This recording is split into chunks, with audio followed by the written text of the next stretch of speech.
Um, so anyway, the party was traveling towards Edgewater. Verheist had another dream from his seductive whispering alter ego, I guess. I don't know. Dorinda and Eagle One heard some singing. You guys followed the sound. And you found two dryads who you shared lunch with before continuing your travels. If I remember right, you guys are just stopping for the night. Is that accurate? Yes, because we were gonna try getting to somewhere in the morning.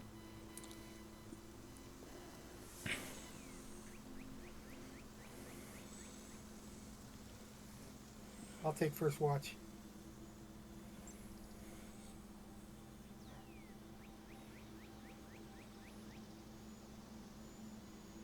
And I'll take my watch as usual.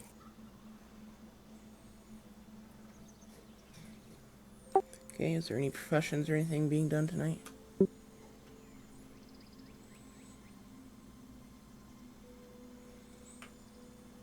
I think we just. If okay, what time is it? The normal time you'd have approximately 4 hours before you guys would bed down for the evening. Okay, I do 2 hours of searching for supplies, and then 2 hours of making potions. Okay, give me a survival for searching.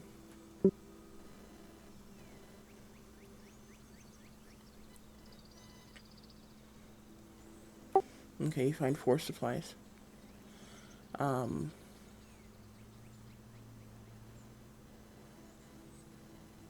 and go and give me a herbalism check.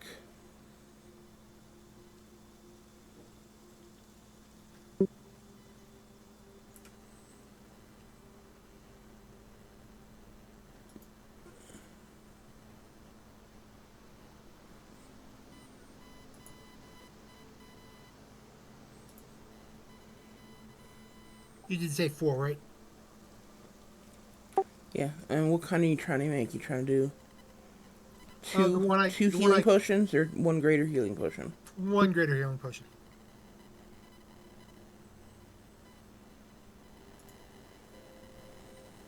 Okay, give me an herbalism roll. Off of what? Any of the mental stats, intelligence, wisdom, or charisma. Your choice. Guaranteed wisdom. Anything else, and I'm on a negative.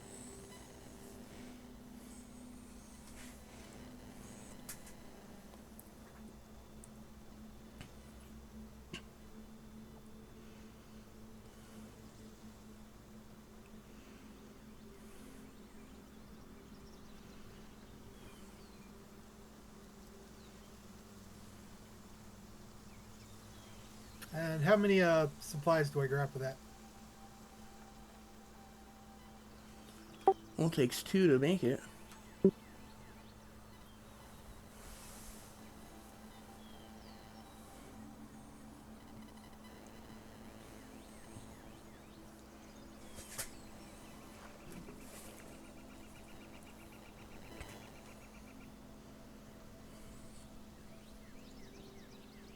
Okay.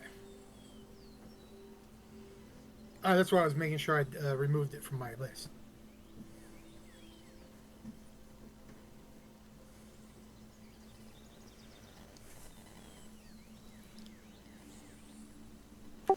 Okay. You get back to camp from searching for supplies.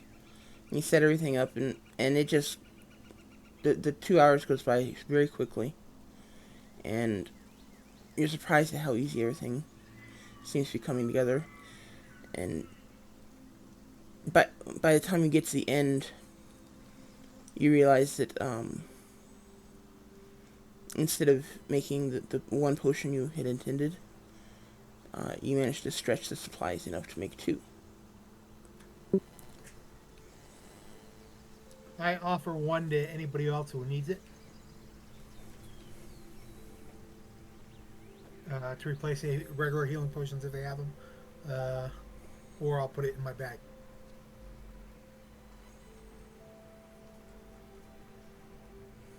Does anybody need any healing or greater healing potions? I already have 5. Thank you. I have 3. He hands it over to Eagle. One, so he'll have 4. Thank you. Uh, and Eagle, do you have 3 and any other potions or just 3? I have 3 greater healing potions and 1 regular healing Okay. potion.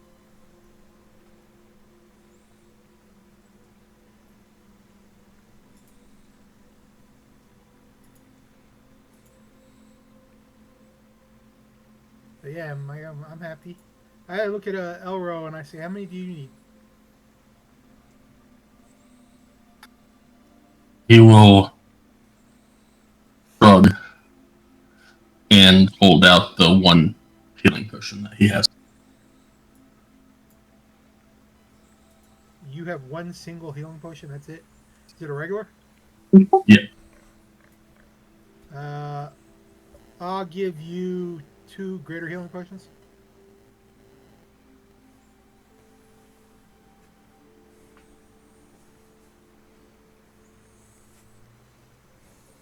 Danku Verais. You're welcome.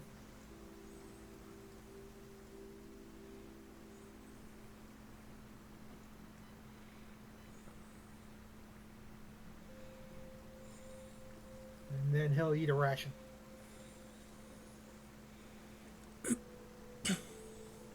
Okay, anyone else doing any professions? I would like to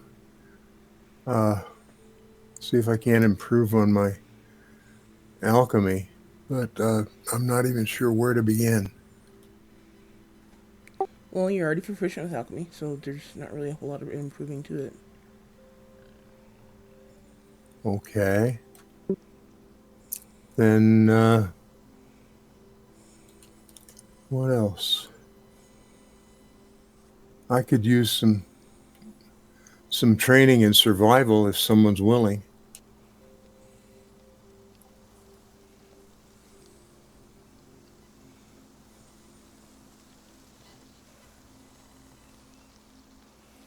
I can help you. Anyone proficient? Are you proficient in survival, Eagle? I think so. Looking now.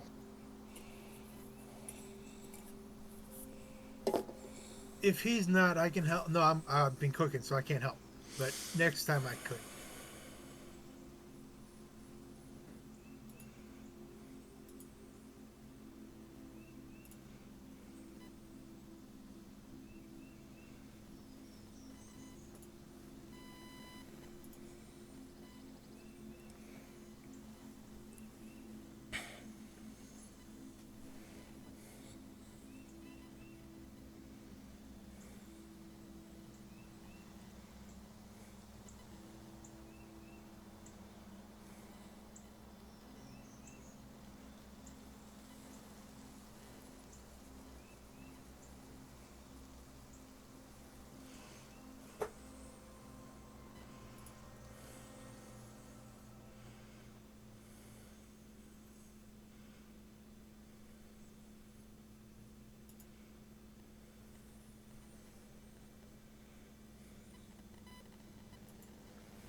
Are you proficient, Eagle? I can't find where it says it, so. If you, There would be a little blue check mark next to the word survival on your stats, on your skills list.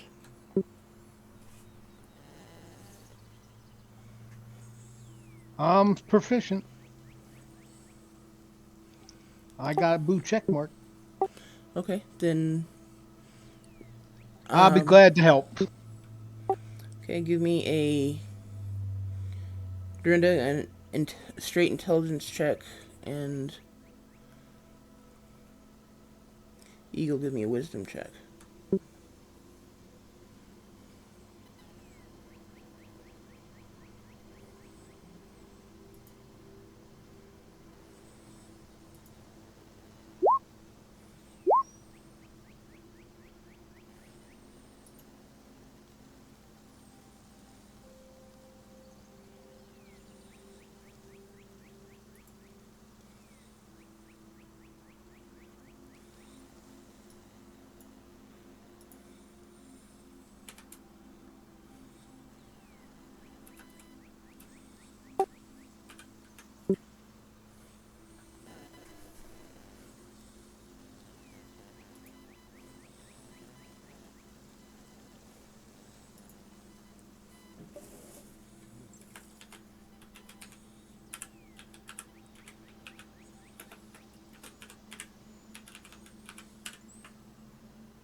Okay. How long are you gonna spend working on this? I suppose the 4 hours.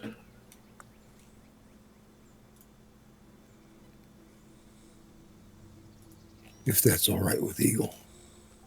It's all right with me.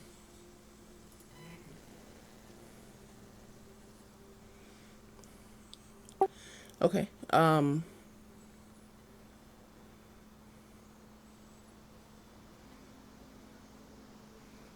You guys start out the 4 hours. Um, Dorinda, you come into this thinking it's gonna be easy to pick up. You know, you've got a natural affinity for nature due to your elven heritage, but for some reason it's just not as easy to pick up as you first anticipated. Um, so the next 4 hours are long for you, but Eagle does manage to get his points across, and you do manage to learn quite a bit during that 4 hours.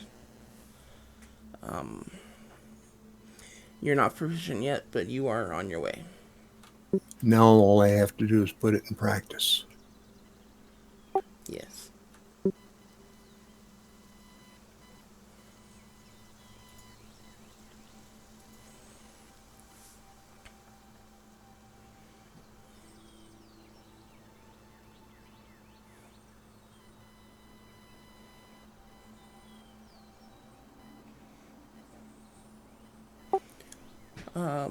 I'm assuming since you mentioned a color, you wanted to do it in color. Um, yes. Okay. Um, comes out beautifully. I mean, with a 28, how could it not? Um, yeah, it's a beautiful illustration. The colors are bright and vibrant. Um, yeah, it looks just about perfect.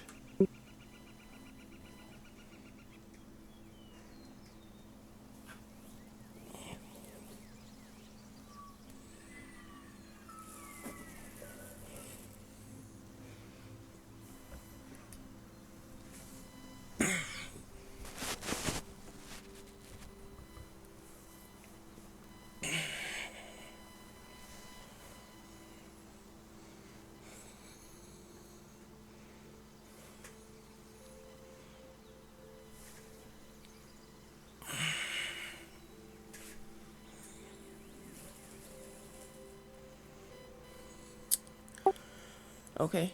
Okay.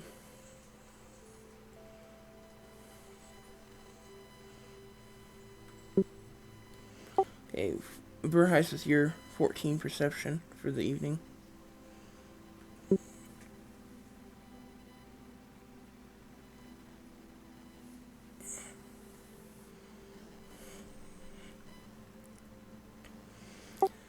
Um,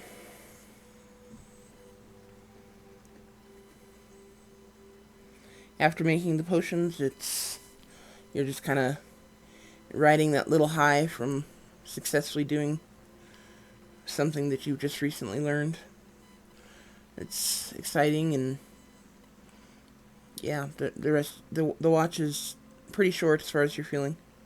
It feels like it's pretty short and easy to get through, and nothing out of the ordinary happens as far as you know.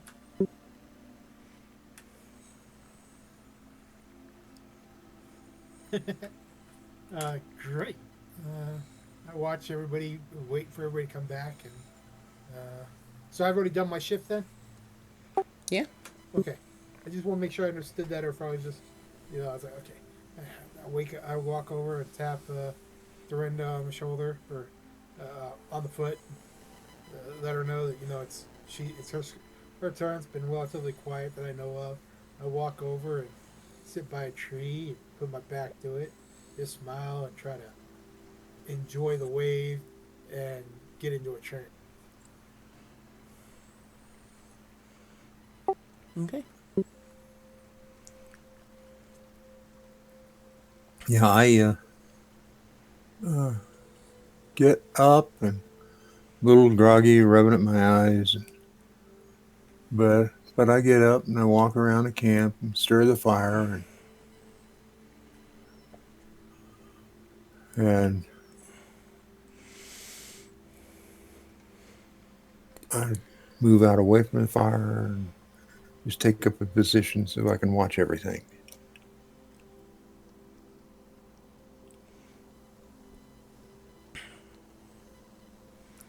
Okay.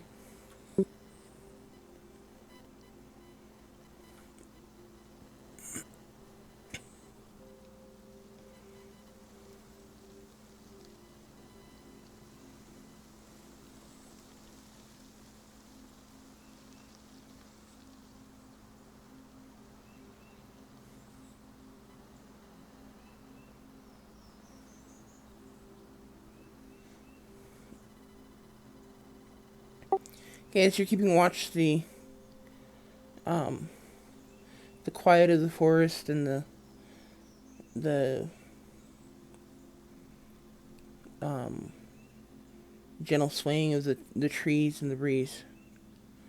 It's almost hypnotic, and your mind starts going back to some of the techniques that Eagles taught you this evening.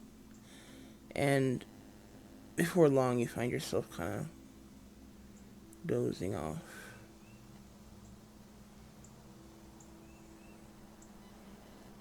When I realize that, I get up and start to walk and try to wake myself up.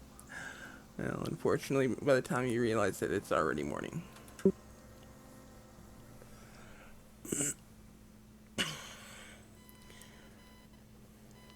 Everyone go ahead and give me a perception check at disadvantage.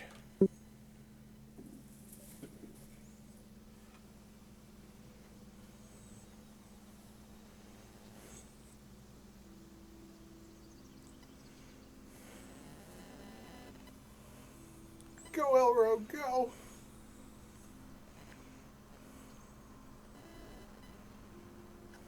We got one better than you.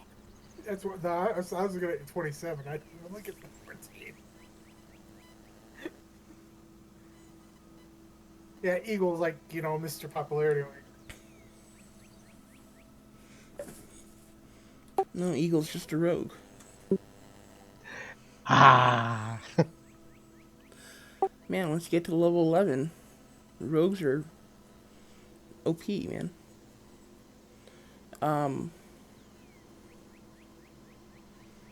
Okay, Eagle, you wake up first thing in the morning. and kind of look around. Everyone else seems to be asleep, and including Dorinda, who's kind of leaning back against a rock a little bit away from camp. And she's just kind of, her head's leaning forward and kind of down against her chest. And she's just dozed off.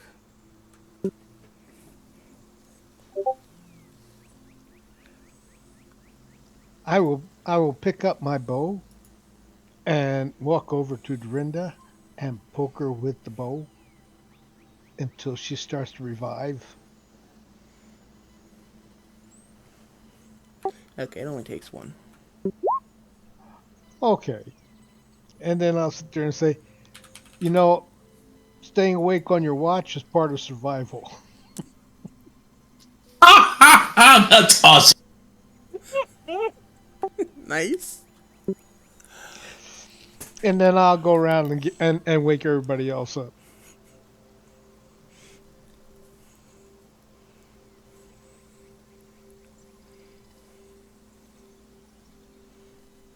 And then I'm going to go and start rolling up my gear and packing it up. Okay.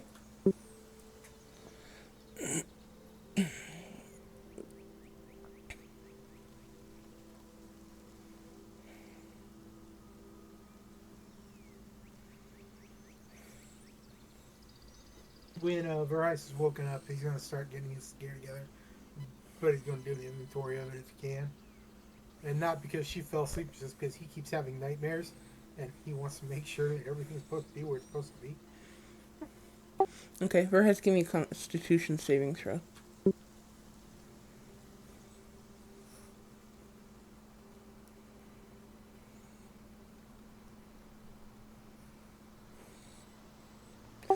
Ouch. Ruh-roh, single digit. Yep. How many points of exhaustion do you have currently?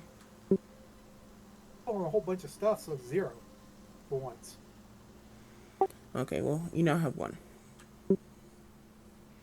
And you wake up, you're feeling this, the shakes and the fever and or feverish, I should say. And, just, sore joints, all that fun stuff that,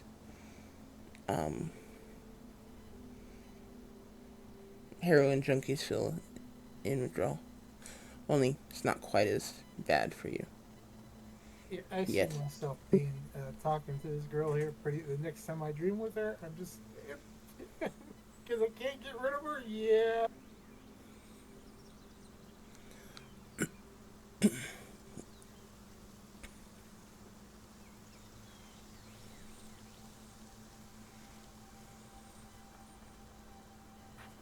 I'll have to all my gears ready. Put out the fire. Put sand on the embers to make sure it's completely out and everything. And look around, see who else is ready. Snack on my ration that I had from the night before, and say, "Everybody ready?"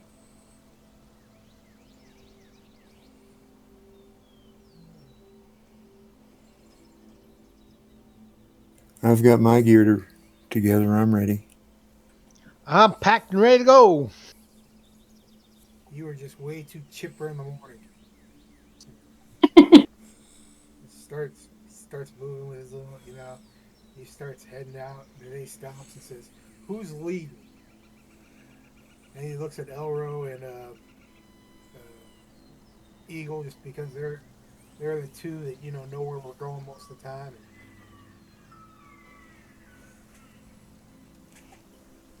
Elro will take up the rear as usual, and Elro has Lulu tied up and is pulling Lulu.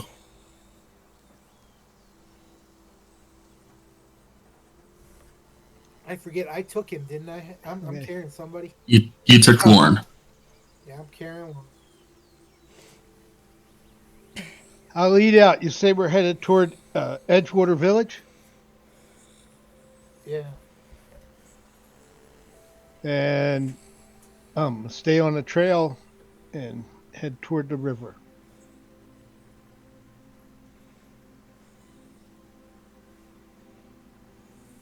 Verheis is going to grumble and grumble as he's moving.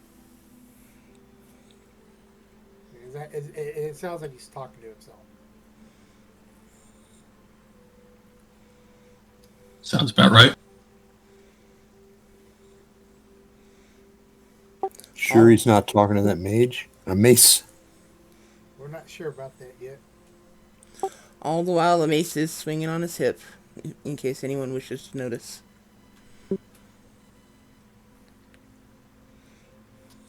It's as chipper as eagle.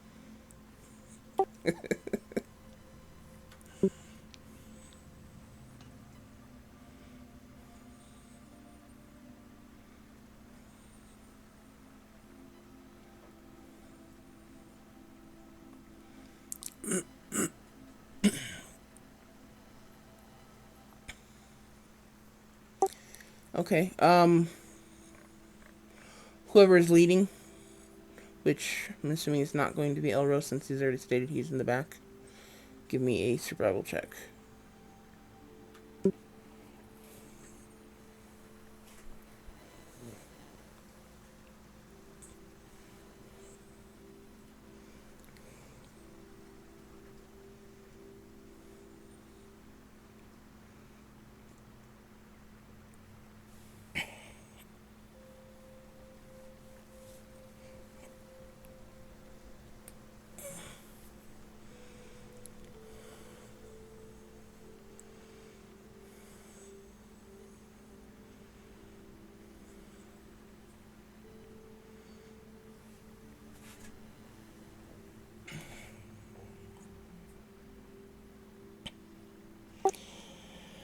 Okay, aside from the mumblings from your wayward monk,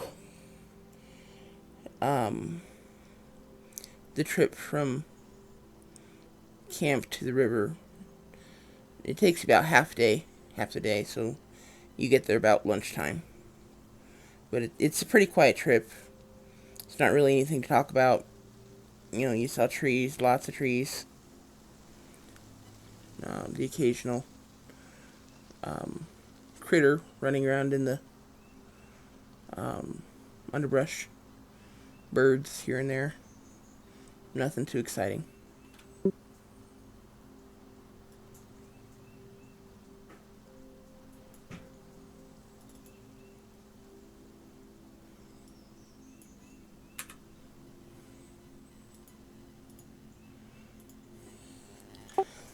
Okay, as you get to the river, how do you want to do this?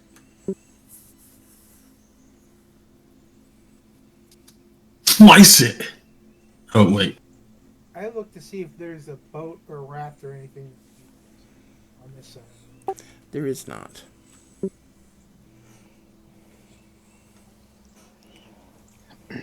Then I think we need to chop some trees down and build a raft.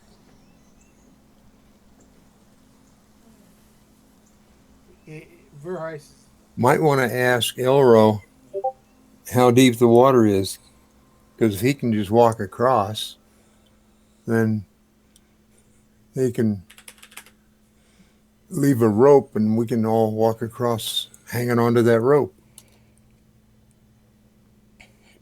Verheis will tie a rope around the trees on this side, and he'll run across and tie it on the other side, and make so like a so that he's going to try to make a travois or a trolley or and I can't remember what it's called, where you tie the body and drag it across the water, or move it across the water without being inside, and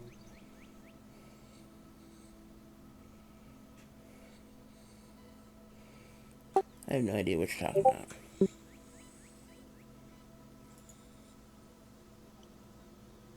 Are you talking about making a one rope secure line? yes, and then just tie the body to the rope and pull it across. He wants to anchor the rope on this side that we're on. He's going to walk across the river and then tie it to a tree and pull it tight so that when we cross, we have something to hold on to as we're crossing. Okay, that's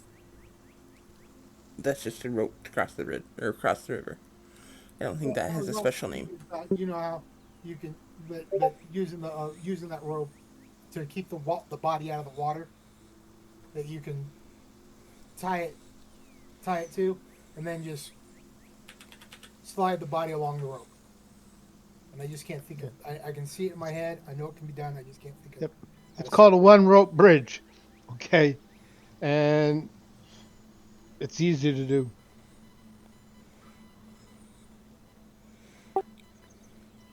Okay, so there's now a rope extended across this river. Um, I'm assuming you're going to be tying several ropes together because it's more than just 50 feet across.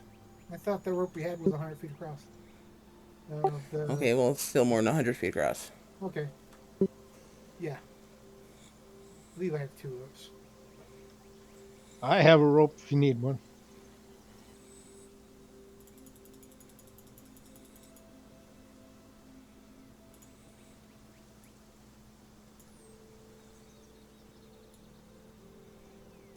Oro currently does not have a rope that you can use because it's kind of tied onto Lulu in several places. I tied two of my ropes together. Okay. So you guys gather ropes and tie them together to do this. Okay, gotcha. Um.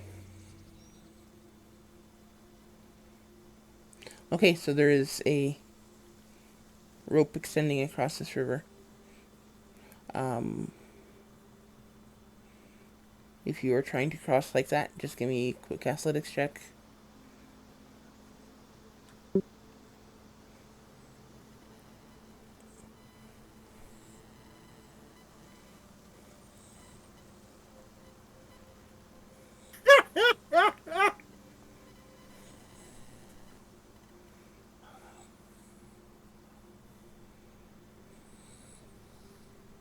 How deep does the river look at this point?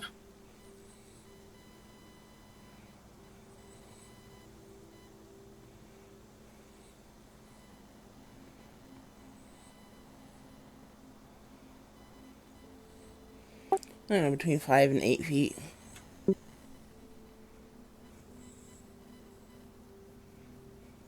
And It's not terribly deep. About 2.5 feet deeper than me. I am curious if I can do something. This will work or not. Freeze the water. Just slide across.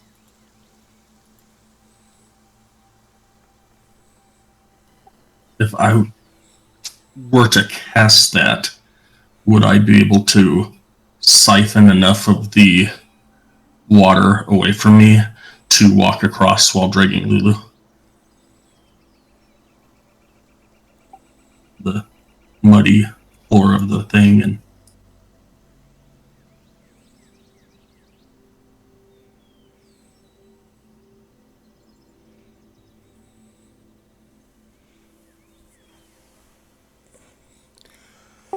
I don't think a 20-mile-an-hour wind would be enough to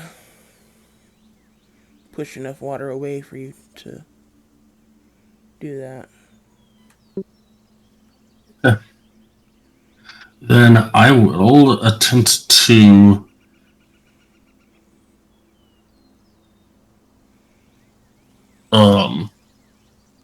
lift Lulu. How much is Lulu weigh? I think we're talking about like 500 pounds or something like that.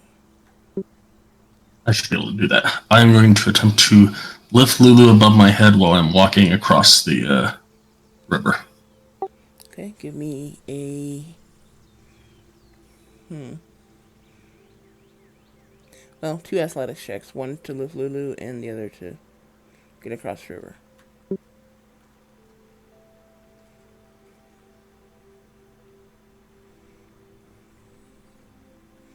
Okay.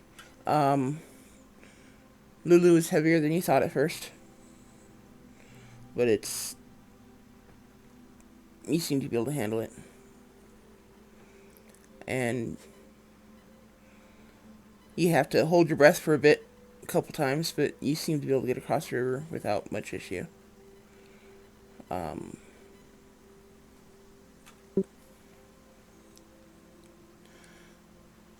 and I was actually going to give you guys advantage due to the rope.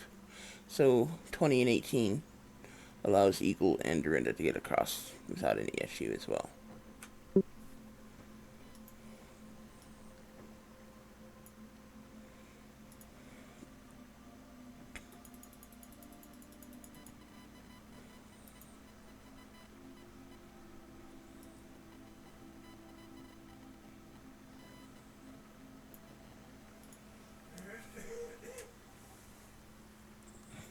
Well, after that fun and exciting little thing,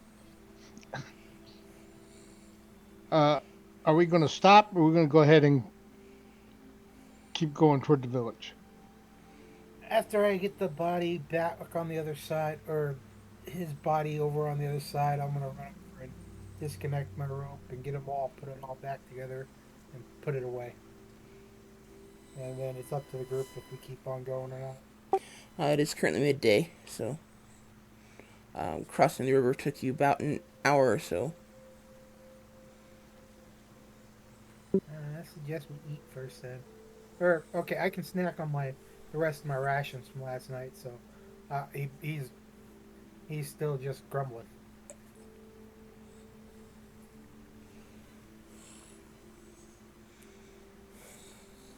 I'm willing to continue.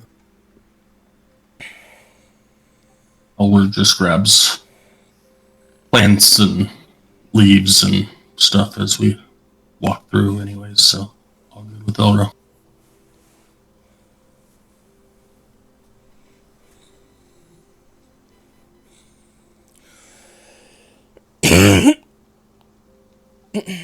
So,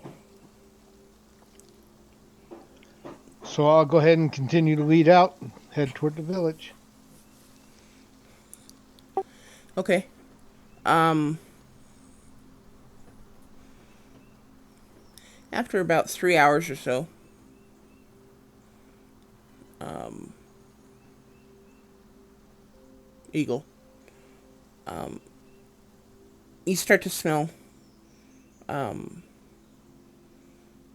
the smoke of a cooking fire. And you guys travel a little bit further, and you kind of glance further up ahead, and you can see that the forest kind of thins out, and there's a cabin um, in the middle of this nice clearing, maybe 150 feet ahead. I'm going to stop and wait for everybody to catch up and let them know what I see.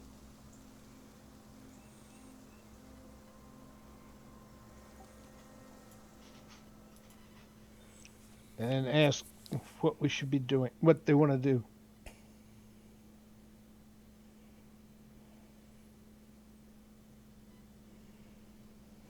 I say since we've been there, we keep on going. We just hail the town so they know we're coming.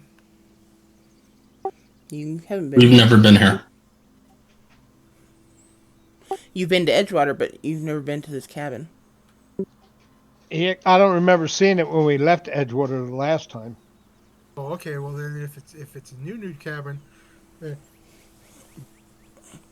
he looks at The cabin isn't new; it's just new to you.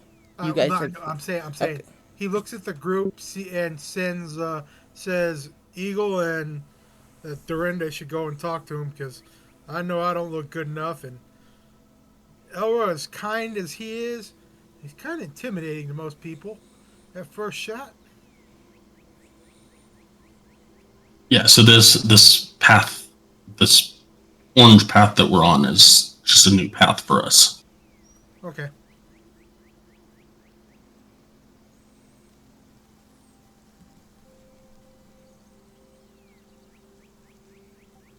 and both me and Elroy are carrying around,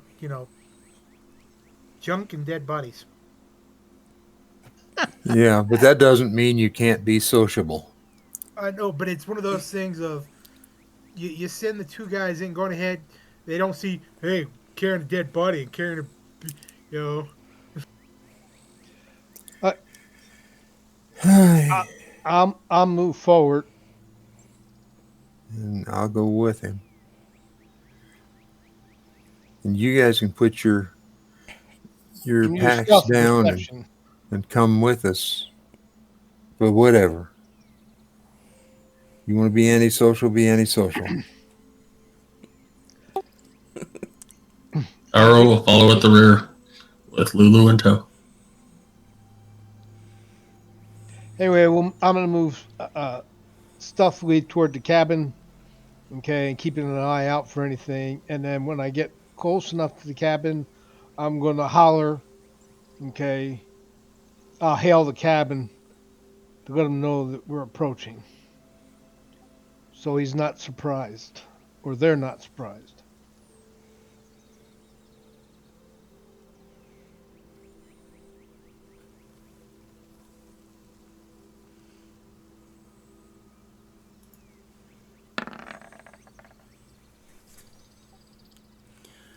Okay. How close do you get to the cabin?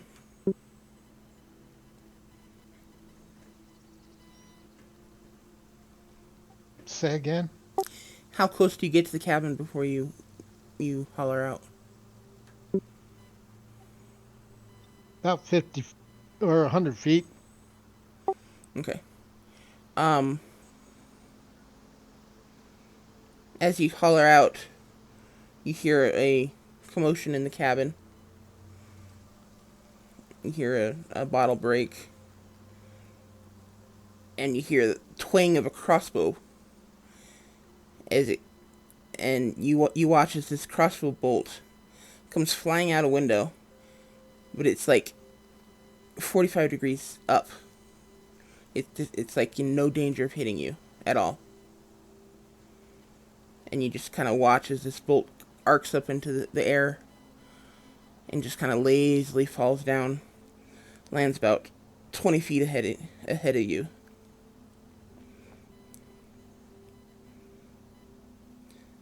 And then, after a moment, you see a woman kind of rush out the front door, or out the door of this cabin. She says, "Will you stop that?" She shouts back into the cabin. And she says, please ignore him. Please, you're welcome here. As long as you don't mind my stubborn husband. And she gives another angry look back towards the window of the cabin.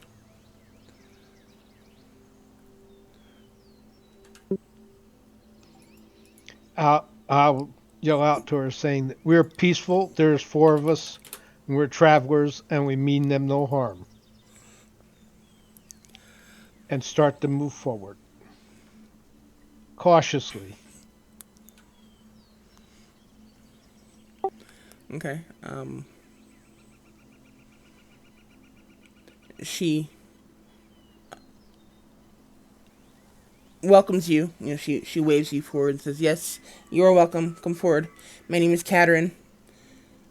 And she points back towards the cabin and says, "My husband is Evan. He's the sharpshooter in there."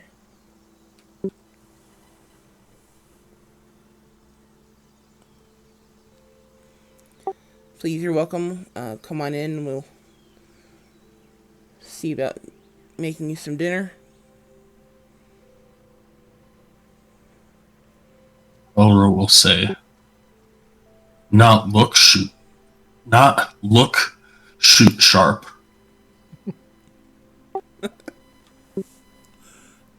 She just kind of looks at you, Elro, and just kind of looks up at you.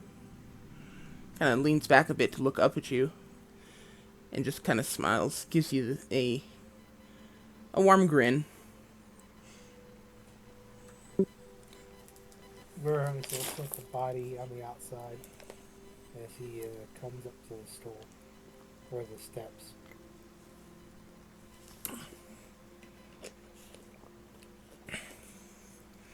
Caterin kind of gives you an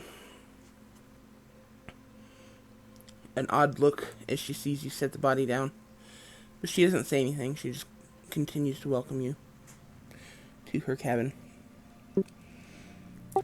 As you guys walk inside, you can see that there is a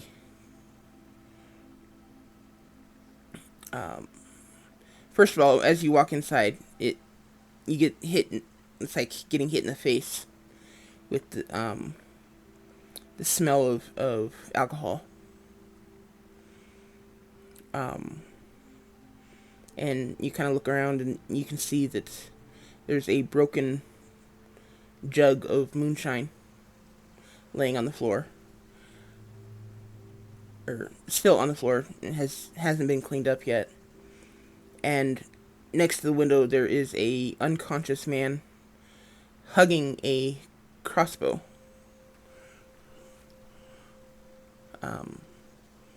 Just kind of quietly snoring.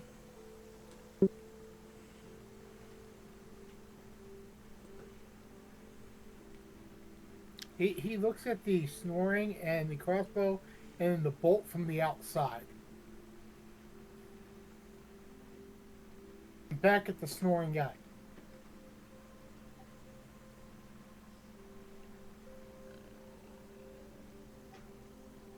I look around to see where the bolts are. Okay, to make sure that they're not close at hand. There is a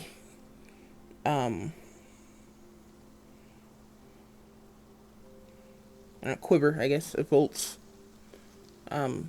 sitting a few feet from the unconscious man. In the quiver, there are several different quality of bolts, ranging from literally just simple sticks to some that look like they may be a little bit more professional. Nothing along the magical lines, though. I'm going to place myself between the unconscious gentleman and that quiver of arrows. Okay.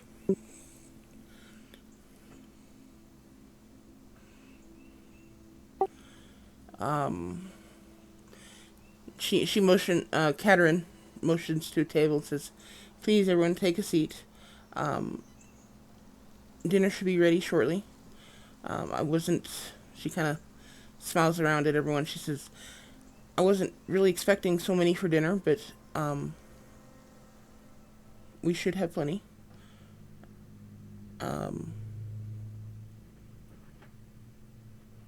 I hope everyone's okay with rabbit stew."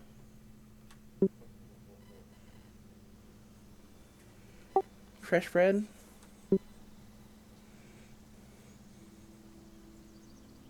Elro will cover the ears on Ribbit. She kind of looks at you and she says, "Oh dear. I hope the poor thing's not too sensitive."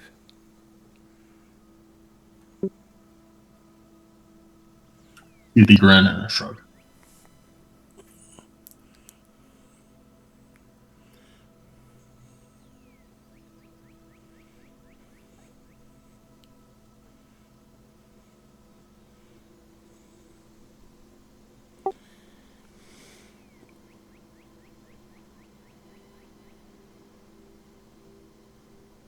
I forget, did you guys introduce yourselves?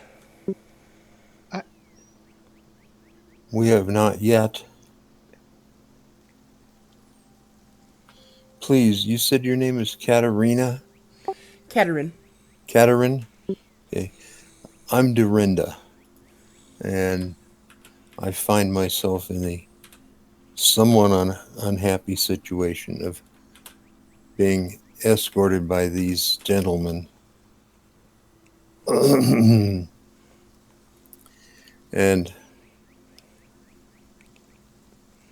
trying to provide what I can in the way of magic support to this small group.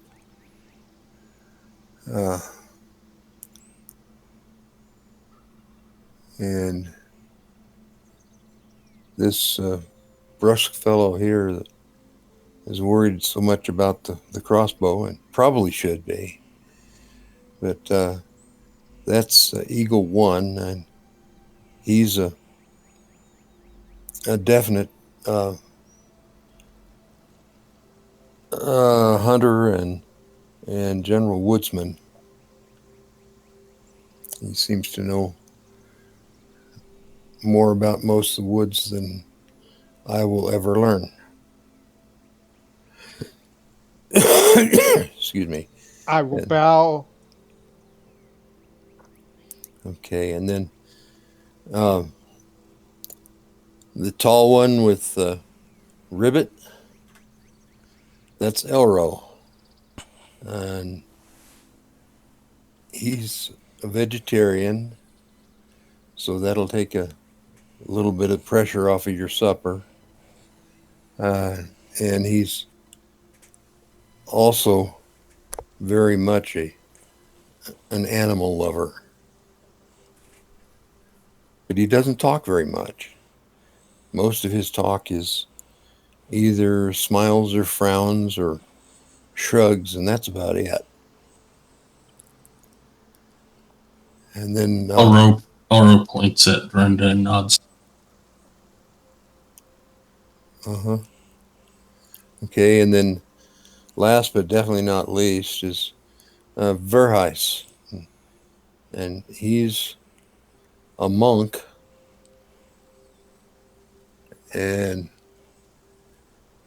he's almost never shuts up, but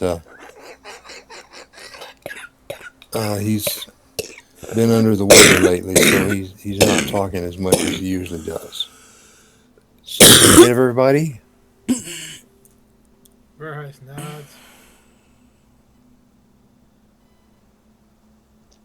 I have a question. About what time is it, and how much time do we have before sunset? It would be about 6-ish, and sunset would be about 8-ish. At this point, I'm going to excuse myself and go outside, and then I'm going to go see if we can hunt them up some meat to replace the food that they're providing for us. Okay, give me a survival check. You want to hunt specifically rabbits or something else? I'm hunting for whatever game is available.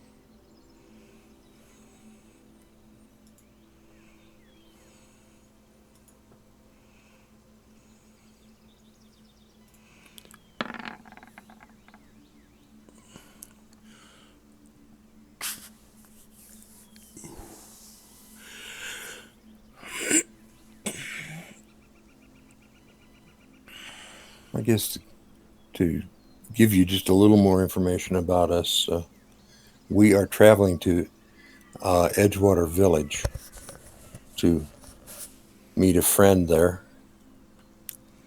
And we're hoping we can make it tomorrow. Is that a reasonable assumption?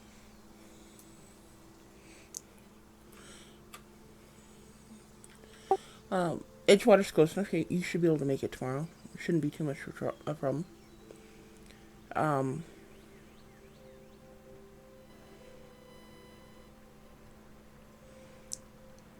Eagle, as you leave, she kind of steps over and pulls the crossbow out of the unconscious man's hands and sets it aside. And as you head out into the forest, it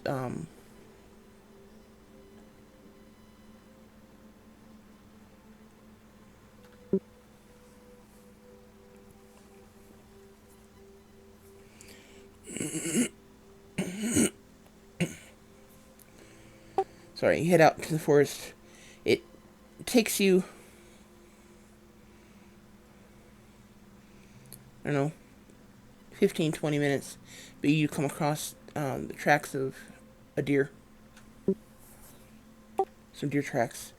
Um, is that something you would be interested in following? Yeah. Okay. You follow it a little further, and it comes to a small clearing with a small pond in the middle. Um, there are currently two deer in the clearing. One's a great big buck. Um, Probably 4 point buck at this point, and um, smaller, about half the size, a doe that's just quietly drinking from the pond.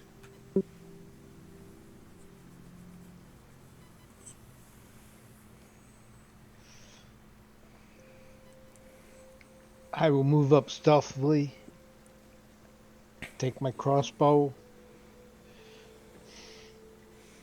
Give me a stealth check. I mean, we know it's gonna be good, but just for fun. Okay. And I'll take a good aim and I will shoot the buck. Okay. Give me an attack roll.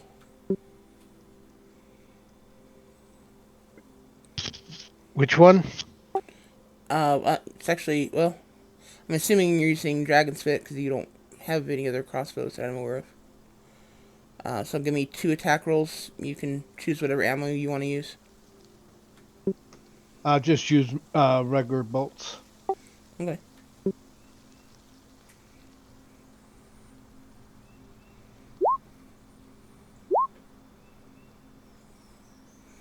Okay. Both bolts thud into the side of the buck, and it kind of rears back for a moment, making the doe bolt, and comes back down to all 4 legs and kind of takes a step or two and then collapses.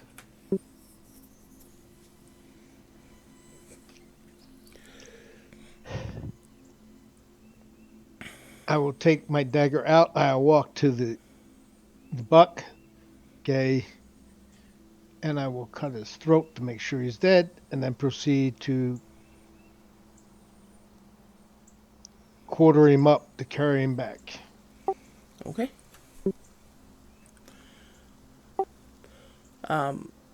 It doesn't take you long to do this. This is something you're familiar with.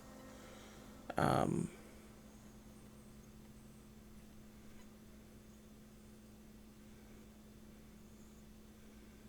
when all's said and done, you're back at the cabin, with the whole buck dressed and ready to um, salt, smoke, whatever y'all decide to do with it. Um, Within the 2 hour time limit. I'll come back. I'll hail the cabin and walk up and hang the quarters outside cabin.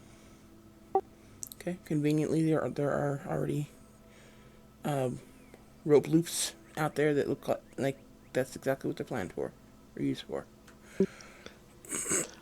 I would, I'd assume, and I'll let her know that she can have half of the meat if she can prep it all, so that we can take the rest with us for our travels. She gets a great big smile on her face. She says, "Certainly, I can take care of that for you, and it's greatly appreciated, though not necessary."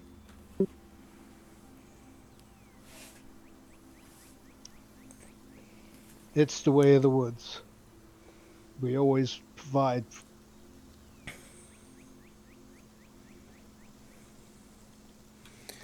And I will sit down and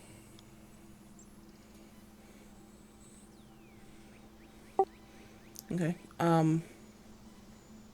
By the time you've gotten back, she has um, scooped up great big bowls of rabbit stew for everyone. There's a couple of hot, fresh loaves of bread sitting on the table. For Elro, she's gotten this great big bowl of uh, leafy greens with these plump tomatoes and nice carrots and cucumbers and all sorts of wonderful vegetables that, you know, vegans might like. I have no clue because I can't stand vegetables, so, you know. Yeah, you got me there. So So there's perfect vegan salad in this bowl. Got there. That's it. That's my description. sounds amazing, and Elder's happy. And she even makes sure to give you a couple of leaves of lettuce for Ribbit.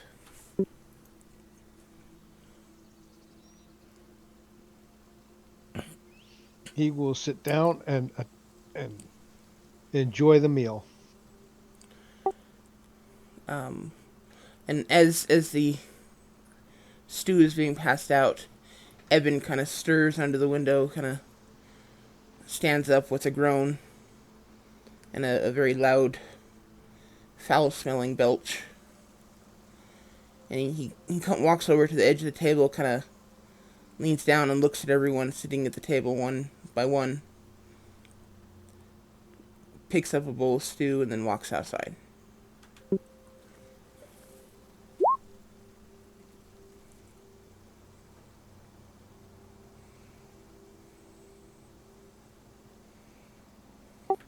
Yeah, Elrose, you wave, he just kind of growls at you. What's this guy again? Ask that again? How small is this guy again? Average human.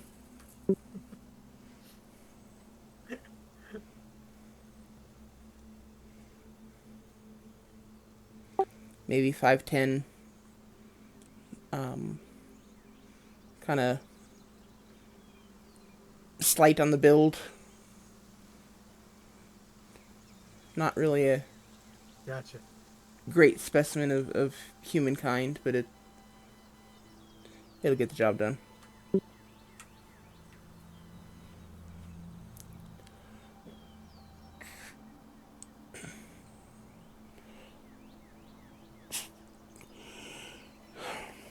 And Katerin kind of makes sure everyone else gets fed, and then she sits down with a bowl of soup herself and rips off a little piece of one of the loaves of bread and dips it and says, she said that you're headed to Edgewater and looking for some friends there. It's weird. We've had a lot of visitors recently from Edgewater. It's unusual for us to have so many visitors.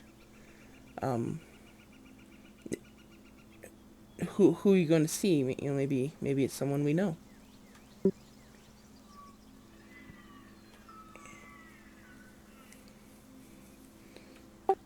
We're familiar with some of the residents in Edgewater. I grew up there.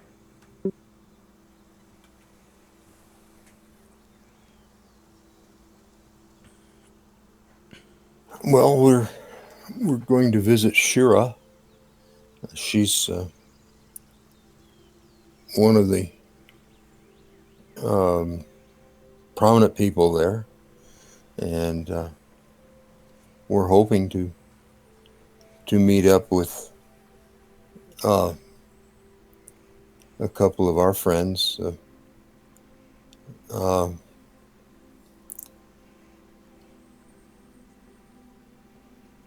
Well, actually, only one of them I know. That's Agris. She's a dwarf who had gone off on a personal trip and is returning. And I understand that she had two people with her, but I don't know them. So it could be interesting. Elro will pop up and say, Miss Agris. Agris, yeah, she and her friends came by here, have been by here a couple of times.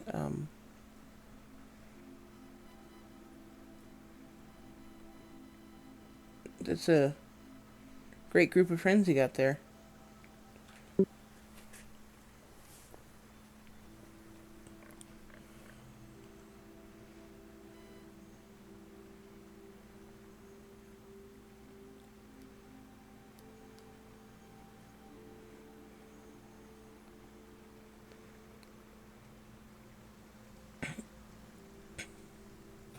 Well, I do thank you for your hospitality. This stew is very tasty, and I love the fresh bread. You're Uh, welcome. yeah,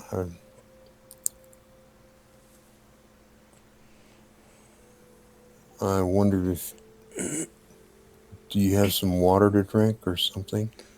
I definitely don't want what your husband was drinking. She just kind of chuckles and says, "Certainly," and she brings over a couple pitchers of water and another one of it's kind of like an orange juice essentially,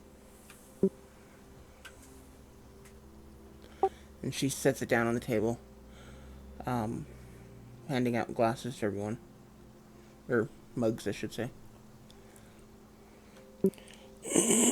Well, I take the juice and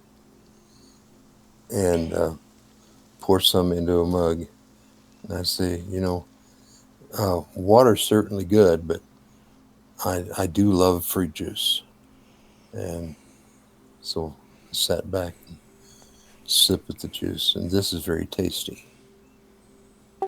She smiles and says, "Me too," and drinks some of her own mug. And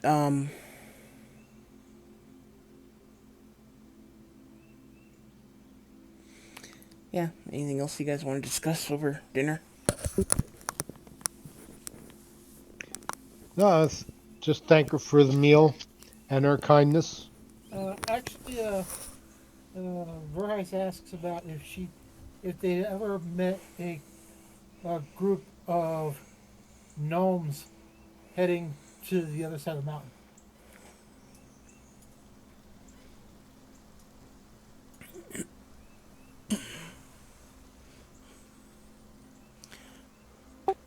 No, can't say that's.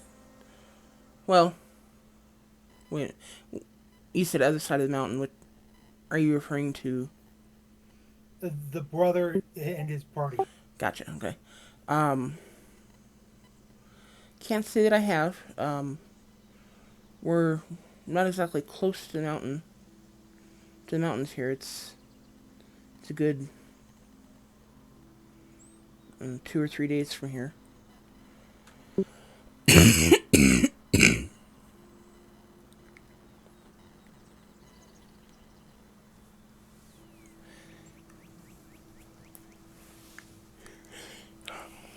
Just see, because I know. Thank you. No problem.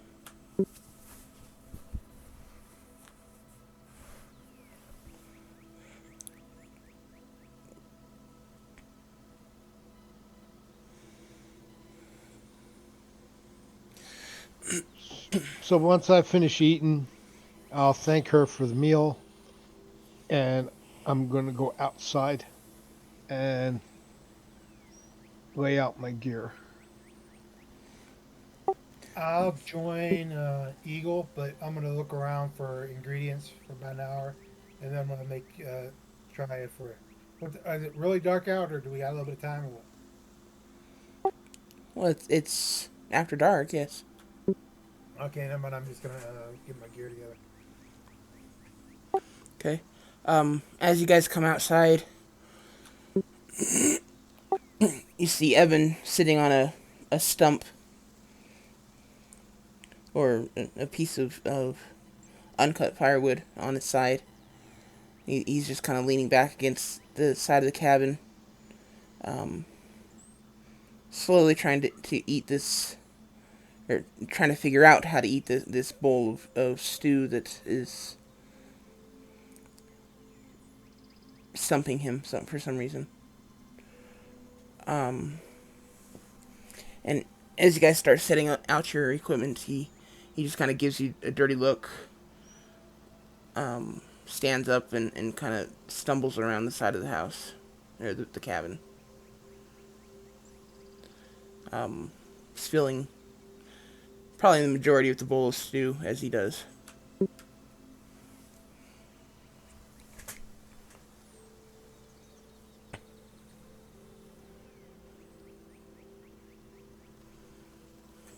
Can I help you clean up and wash the dishes? There's no reason you should do it alone. Oh no, that's not necessary. It's not a problem. I don't mind doing it. Yeah, but I just don't think you should have to do it alone. Let me help you here. And I start clearing the table and moving it all over to the sink.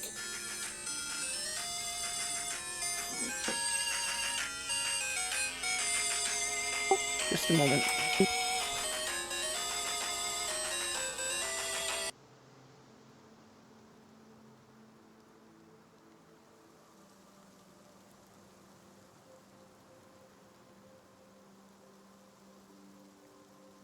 God, I love Zelda.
Okay, sorry about that.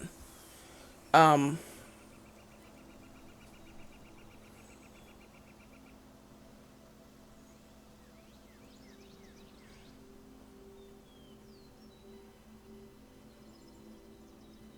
okay,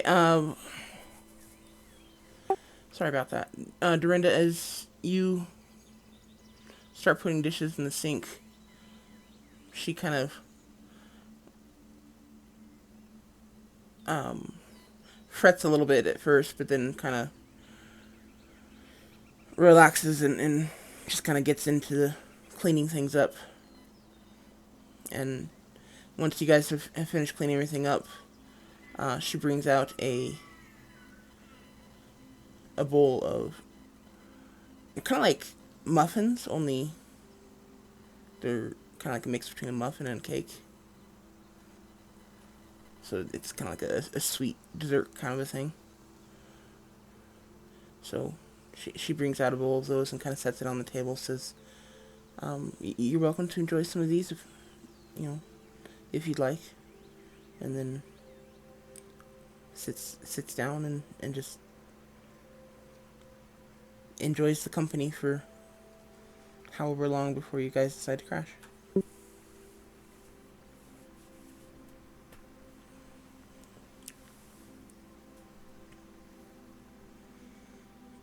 I'll certainly sit down, continue sipping on my juice, and take one of the cakes, bite into it. I said, "Oh, this is good. What is it?"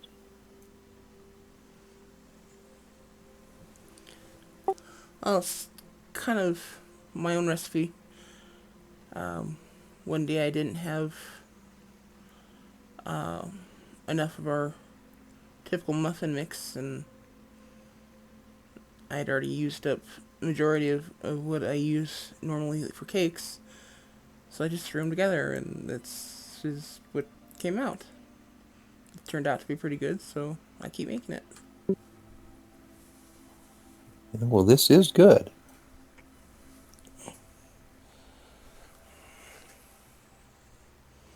I find often that, well, they say necessity is the mother of invention, but I find quite often that you can combine things and get something even better.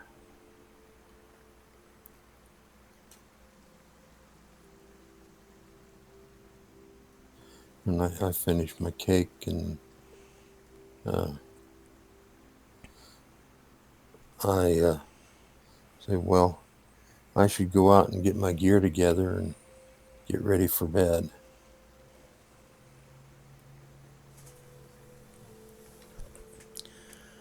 Okay. And with that, I get up and head for the door. Okay.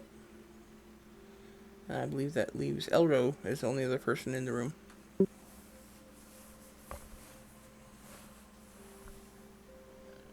And as you've seen throughout the evening, you get probably 5 or 6 words from him all day. Yeah, as Dorinda leaves the room, Elro will stuff Ribbit back into his vest and look up and go, "Thank you, Captain." She just kind of smiles at you and says, "You're welcome, Elro."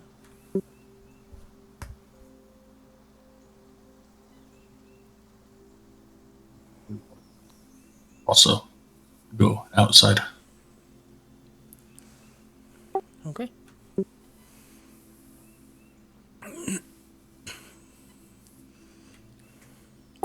And as you guys are all out there doing whatever you're doing with your equipment, um,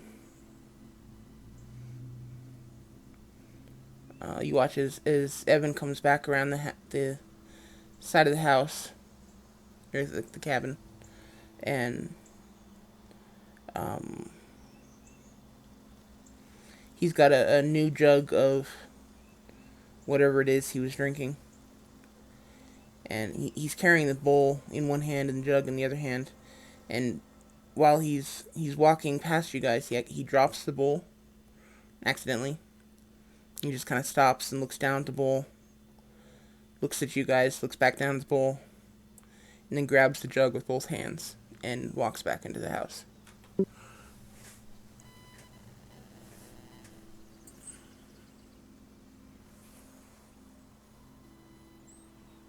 You can see where his priorities are. And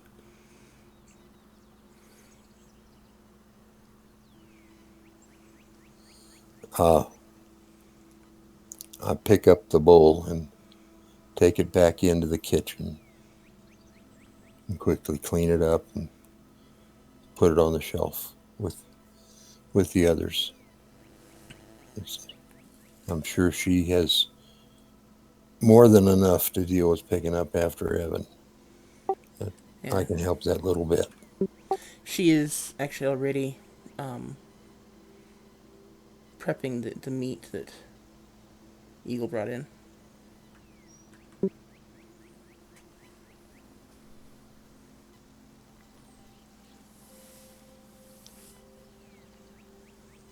I'm going to ask the guys, okay, considering the situation that she has with the gentleman and his state, that we just leave all the meat for her to have. And if we need to get more, I'll go out and hunt it. Give me a perception check, Eagle.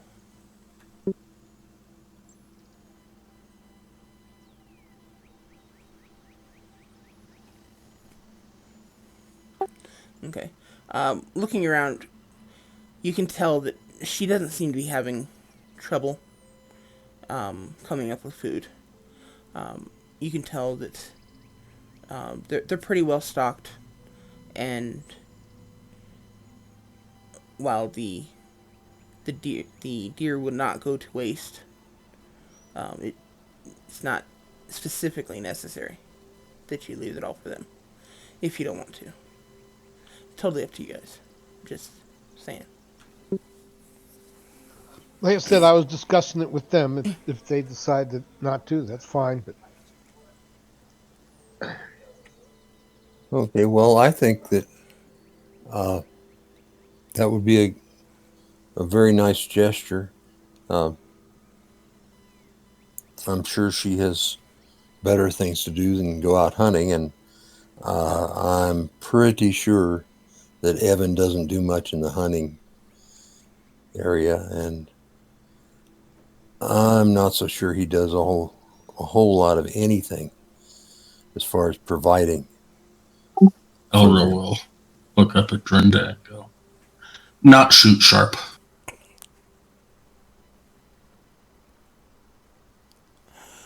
No, he's definitely not going to be able to shoot very well.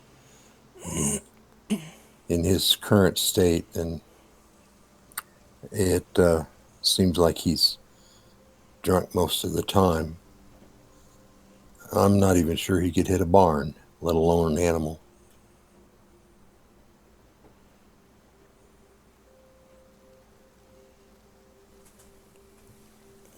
So I'm in favor of leaving all of the meat for her. Just as you guys are talking about this, you hear a thud on the door, and the point of a crossbow bolt sticking out the front side of the door.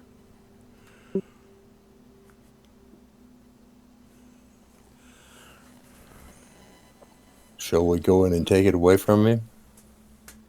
His house, his decision, and she doesn't. I'm pretty sure she's able to take care of herself. The way she talks. well, he may not be able to hit the broadside of a barn, but he can get lucky. Okay, we ain't that far away. We're on his property. Let him let him keep his stuff. We're not here to they're being nice enough to allow us to stay here. Well, she is. Well, I think we should be gone at first light anyway. I agree.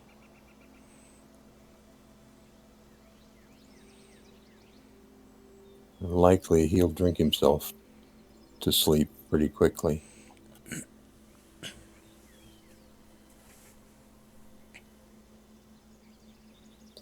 I can think, again, this is from most likely a woman's point of view, but this can't be much of a life for her with him doing almost nothing and drunk and surly all the time.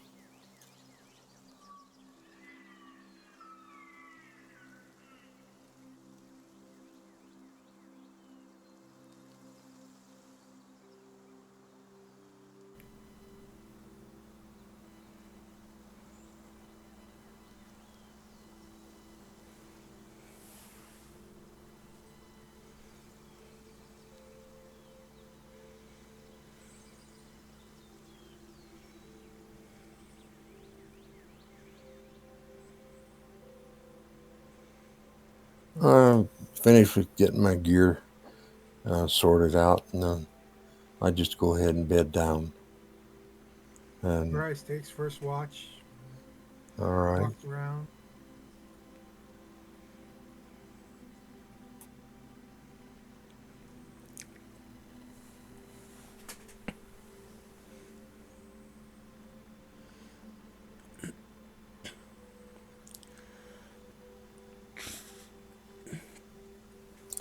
You have too much rabbit stew and you're going to be sleeping?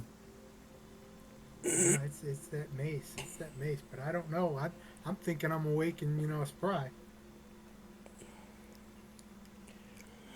You guys just all sleeping up front?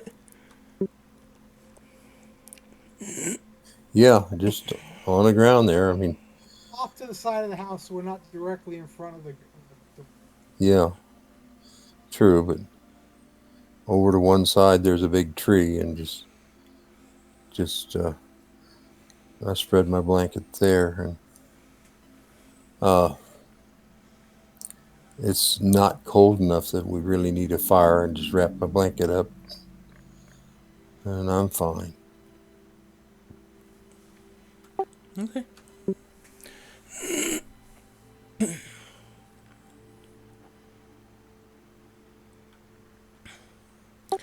Okay, Verheis, um, the rabbit stew was very good. Um, and you're stuffed kind of like Thanksgiving dinner. And you kind of work your way around, kind of do a little bit of shadow boxing, trying to keep yourself awake. And at some point, you kind of stand back and relax against a tree. And every now and then, you do catch yourself nodding off, but you don't actually nod off. You catch yourself each time. Um, the end of the 4 hours, you are very happy that your watch is over because you're tired. You want to go to bed. I'll walk over. And as far as you can tell, nothing unusual happened during your watch. I'll walk over and tap Dorinda on the foot. No, it's her shift. Been relatively quiet, but I'm done. And I hope you have a safe night too. And let us wake me if something pops up. And he moves over and he tries to get some sleep because the last couple nights he's not been able to get some good sleep.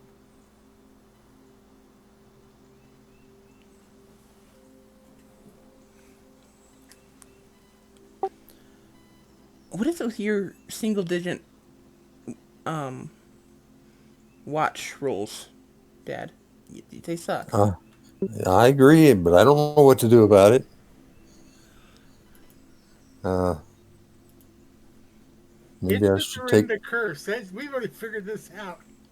We just as a party haven't figured out that don't let her pull. Well, then maybe somebody else should be doing the watch. What I said, we're not that smart to decide that yet.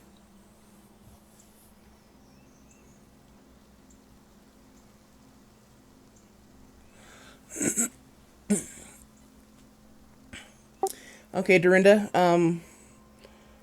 You kind of work your way around the camp, kind of eyeing the house carefully, just in case Evan happens to get trigger happy during the night.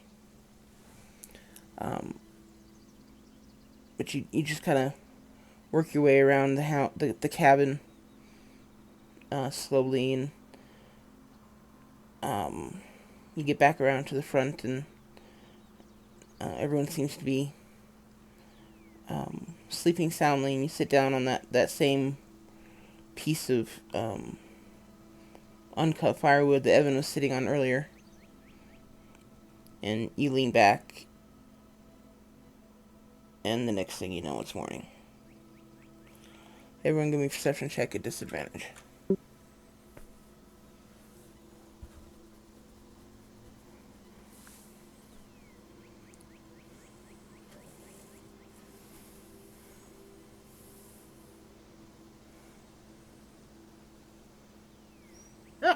Laura.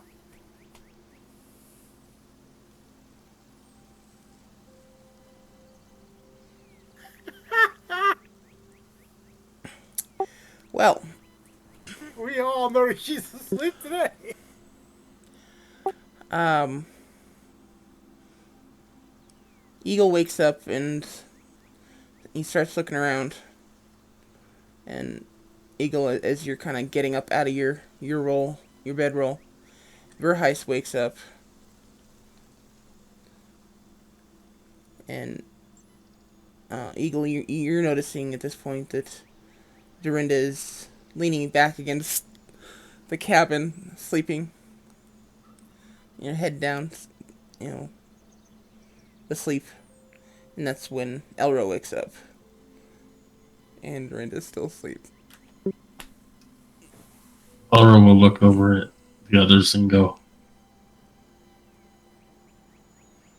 "Who watch?"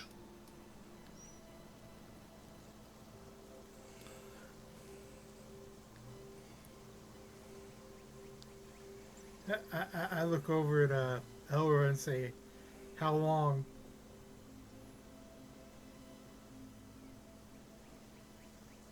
Elro will just shrug. How long what? Okay. Verheist took that as we'll watch to see how long it'll take her to wake up. Oh, And I so Verheist, because he's got that military background, his answer is how long, as in what's your bet? My bet is is that what you said, Elro? yeah. He just said who watch, Oh, like he was trying to put out along the lines of whose watches it, like who was that supposed to be watching throughout the night. Like it's that's always been Verheis and then Dorinda, and the other two are up, but typically Verheis stays up and Dorinda's asleep. yeah. That's what I thought you were getting at. Was who was supposed to be on watch? Okay. Verheist nods at Dorinda, but then he repeats, you know. So you betting to how long she wakes up? And with the talking He'll going he'll on, chuckle. I start to stir and, uh, oh my, I must have fallen asleep. Verheist And is laughing. with that, I just roll up my bed and pack my gear. And I say, what did we decide about giving the meat to Catherine? We already said that we were going to give it to her. We're going to let her have all the meat. Okay, so then I'll go up to the door and tell her we're going. And so I go up the door and knock, and when she comes to the door, I say, uh,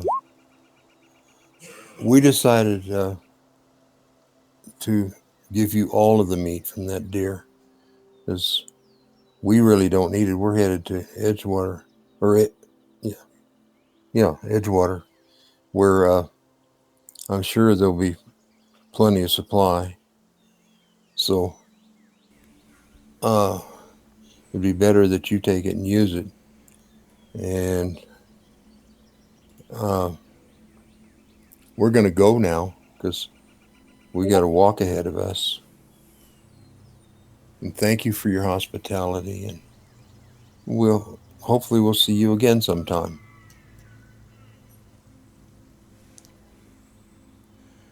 Well, you're welcome to return if you need. Um,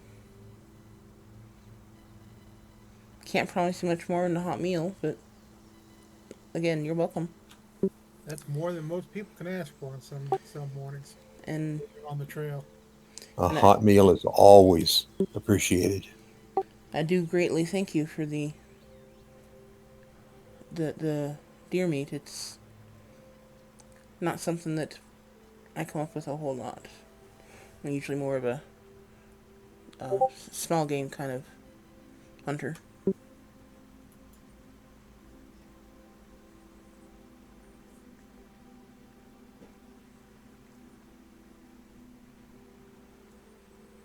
And with that, then I turn, grab my gear, and Let's go, guys. I lead out, headed down the trail for Edgeworth.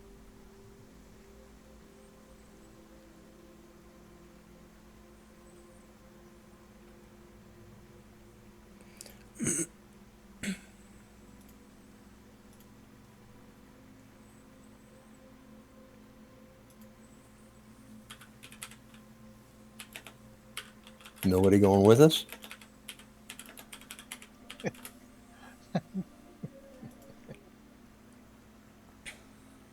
Sorry, I was waiting for an answer. Elro will get up and gather his stuff and figure out the ropes and get in position to pull Lulu. Take up the rear as usual.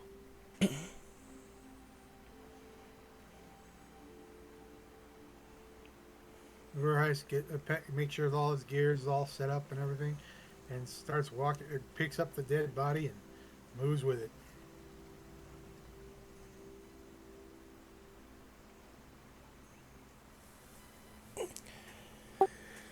Katerin thanks each of you in turn and just kind of watches and waves as you guys leave.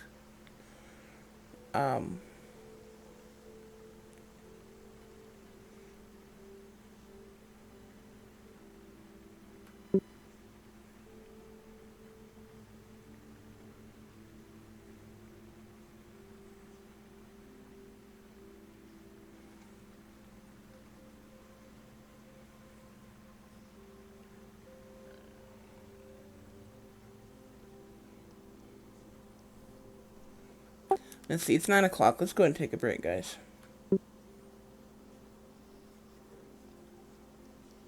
Okay. See you back here in a few.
Okay, I'm back.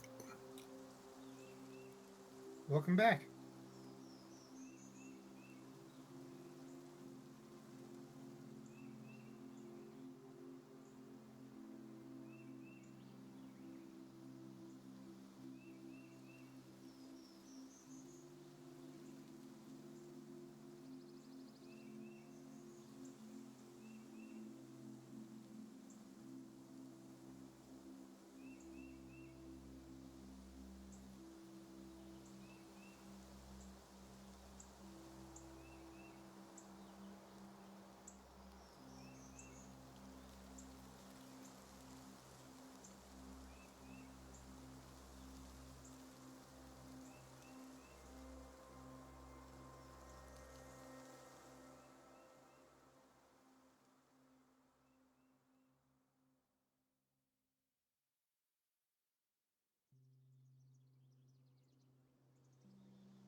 Hey Sky, what level cleric are you?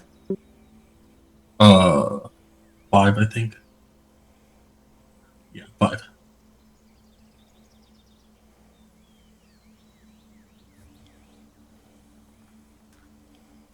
So you've already chosen your domain. Wait, you're cleric. You choose that at first level. Never mind. Yep.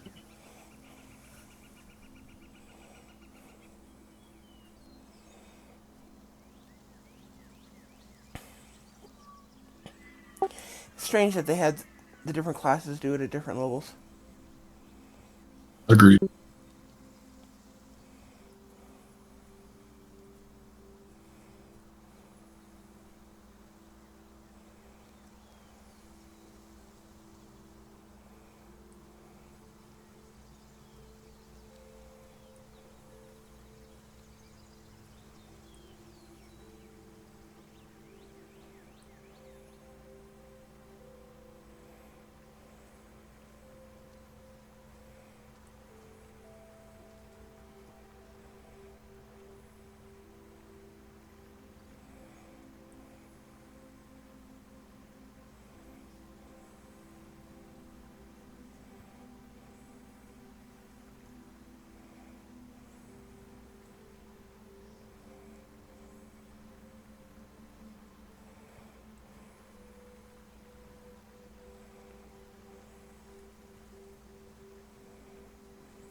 Everyone back? I'm back. Mm-hmm. Yeah.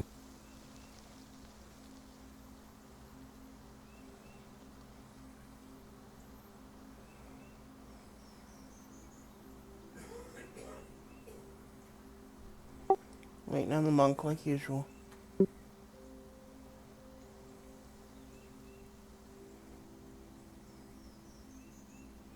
It's not as fun when he's not here to fight back. I'm always To here. respond. Oh, okay. Wait, we have a monk?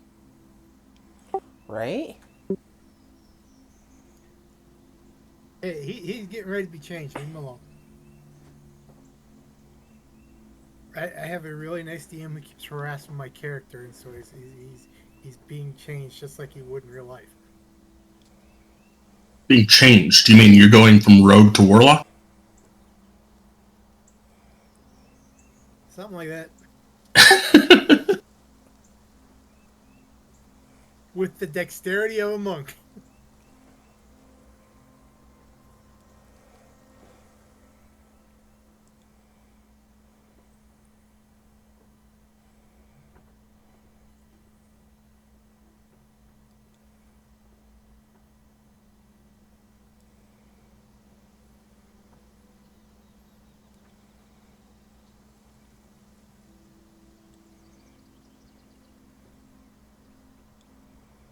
Did you let the dogs back in, Dad?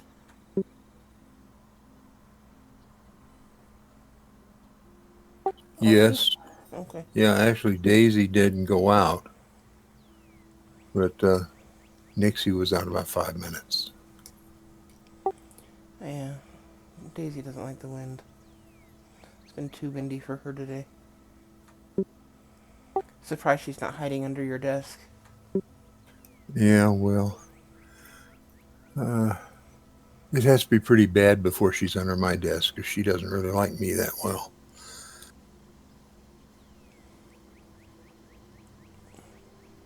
You just intimidate her.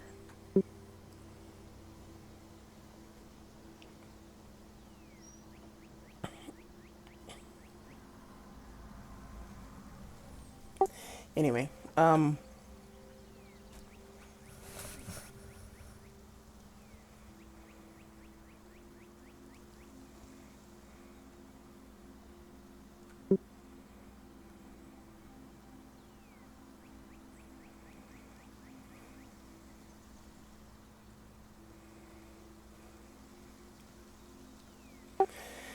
okay, so you start making your way um away from Catherine and Evan's cabin, uh, towards Edgewater.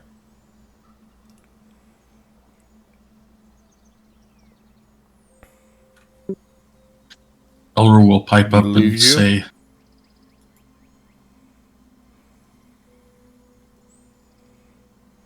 Luzu. Um, just white, just suddenly cut off. Sorry, I was trying to think of something, and then Elro started talking, so I was just gonna shut up and let him talk. So as we head out, Elra will say, Agrius come visit me last night. Not not look good. She need go back home. Not see in Edgewater.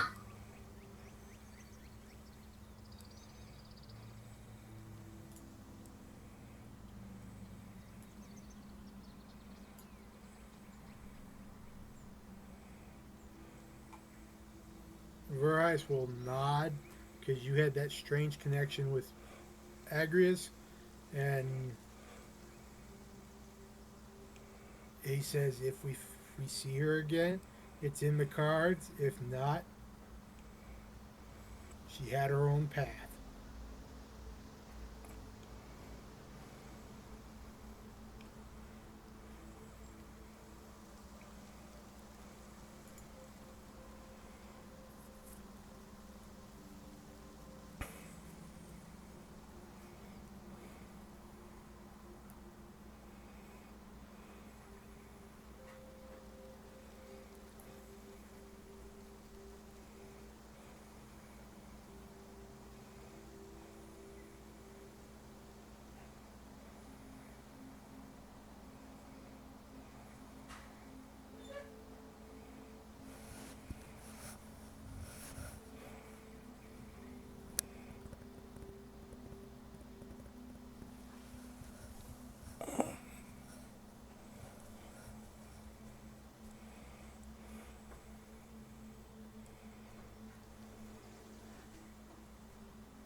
Ooh. What the hell was that? It was silent, and then I was making sure that it was getting spooky, so I made spooky noise. Okay, somebody's been on the meds today. Meds are good most of the time.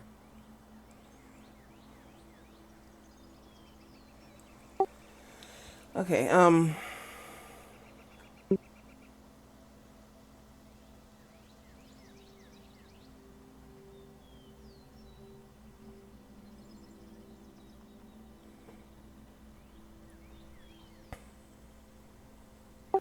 Elro, give me a perception check.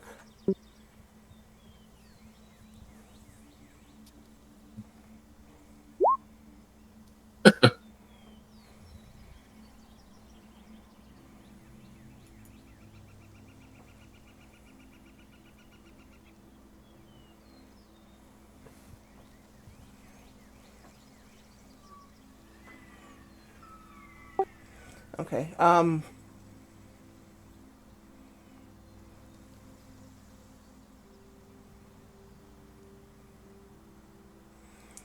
After you share this information about your conversation with Agris,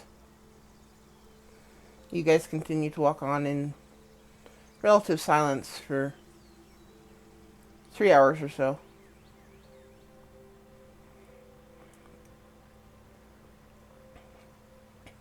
And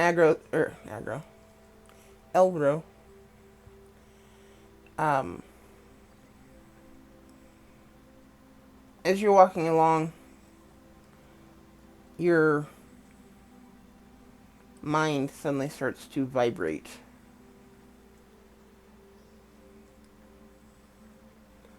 Um, Kind of just buzzing with excitement, and you're not quite sure why.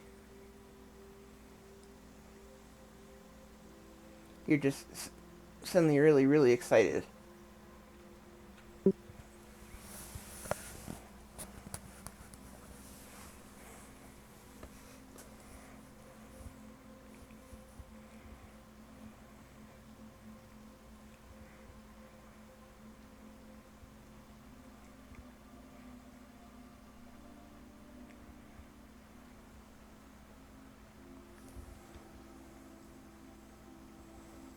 You want to do anything with that before we continue?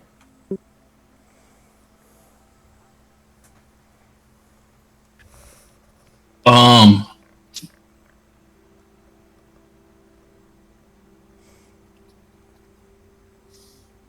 I agree, Bryce. I totally agree.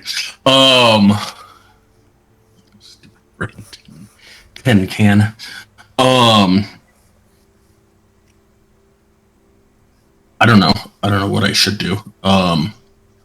I mean, I'll probably get a smile on my face, but as I'm in the back and sure nobody sees, um, maybe there's more of a pep to my step. I have no idea. I really don't know what else to do other than I mean, feeling that excitement. Just kind of wee.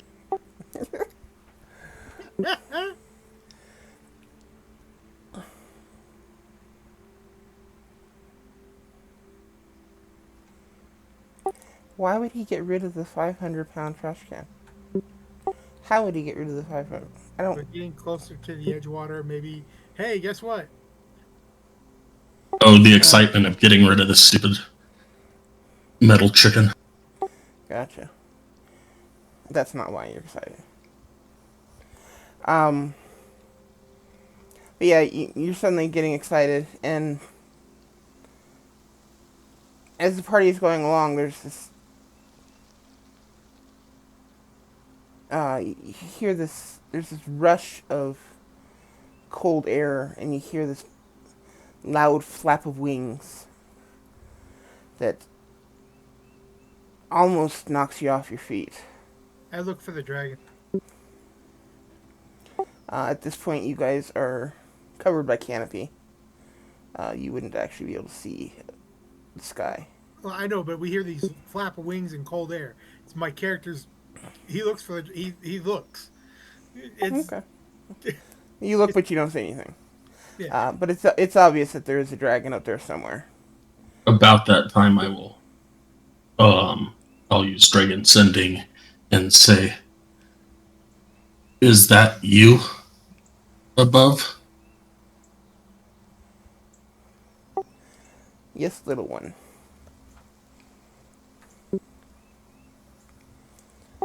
And um, the flapping kind of noise kind of dissipates a little bit, and you hear this loud dragon's roar off to the east.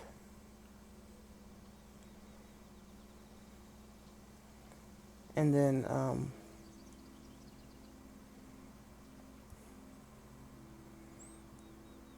you can hear the dragon as it turns and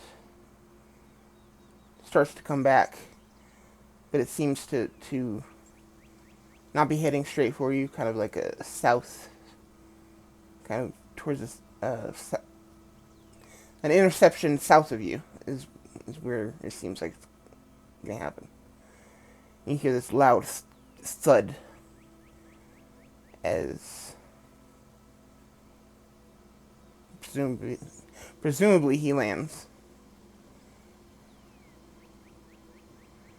You guys can make whatever assumption you want, but there's Well, if a loud thud, and you guys can literally feel the impact in your feet. if we are walking that way, I will follow. If we are not walking that way, I will directly start heading that way. Uh, Verheis mentions to the guy in charge, let's head towards the thump.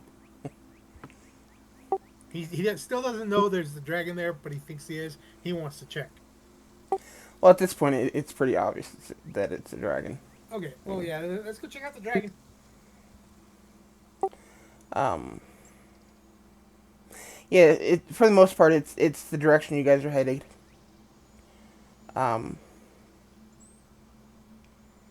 Yeah. So if you just continue the route you're on, you'd get there fairly quickly. As you get closer, you do feel a distinct drop in the temperature. And after about 20 minutes, you come to the trees start to thin out, and you come to this clearing. And in the clearing, it's literally snowing. And you look around, and you see Grishikara just curled up in the middle of the clearing. Is just laying there, head turned towards you guys as you guys come out of the tree line.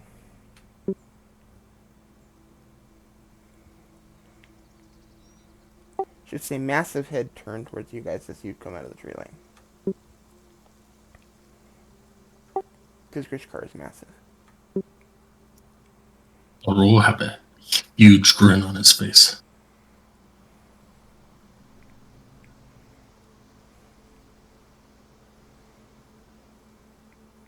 Verheis says hello.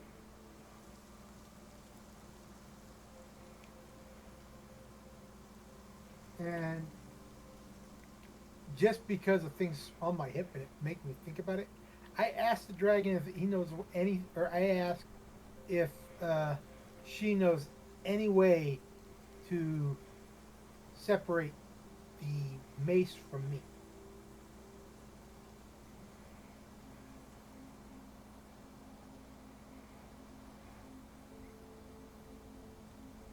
And as nice as possible, but also it's on my mind, and if you can help me, I appreciate it.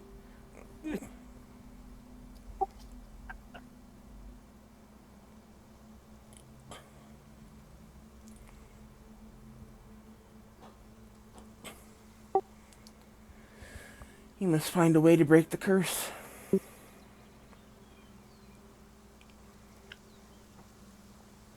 Some basic curses can be broken by simple magic spells. Others require much more complex solutions.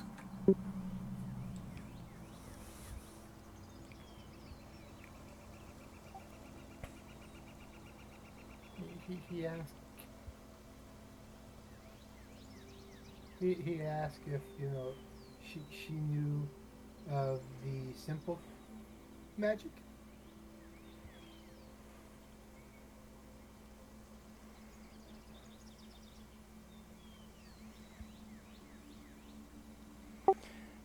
Grishkara will kind of look over at Elro, kind of cock his head, their head, and then look back at you, Bryce, and say,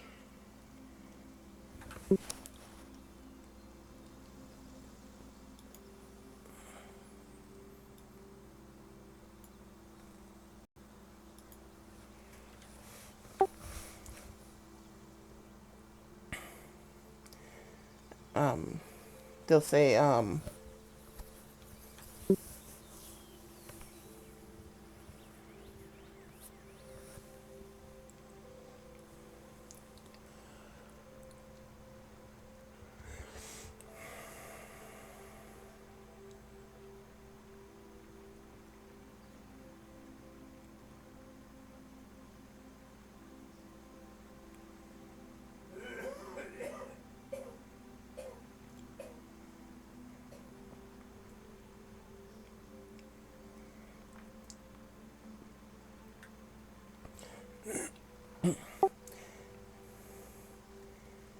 my magic does not function in the way of simple spells.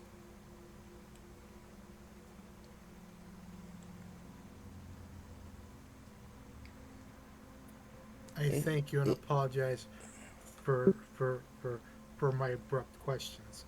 But thank you for the answers. I What could brings you to see us? I could attempt to clear your curse, but you may not like the consequences. Consequences may be worse than the curse.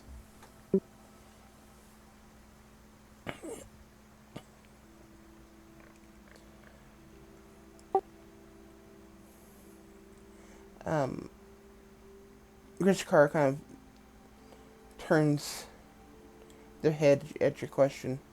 Verheisen looks back at Elro and says, um,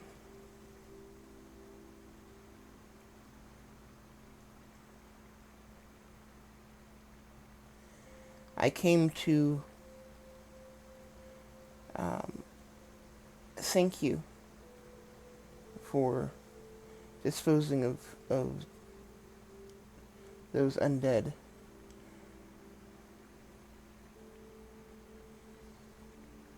I was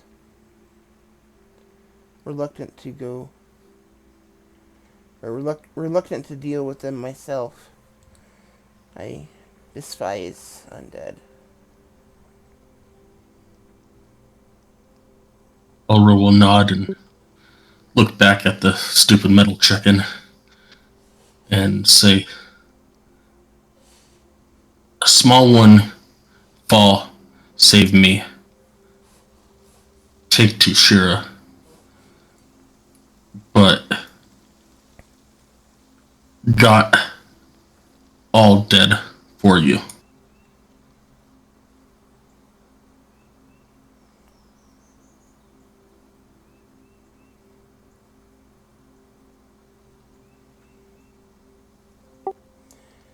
Um, Grishkar kind of looks back and forth between you and then the chicken, and then back at you. And he reaches forward and kind of touches the chicken with the tip of one of his claws. And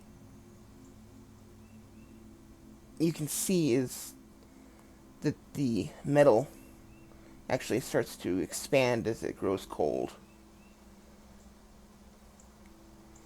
And then you see these chunks of ice um, grow on the bottom of it. And um, now it looks like a sled more than just a chunk of metal. And it seems to slide along the ground much easier now.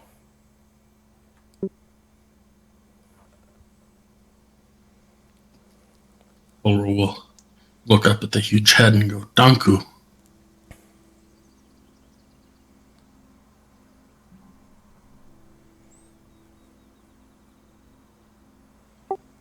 And he looks down at.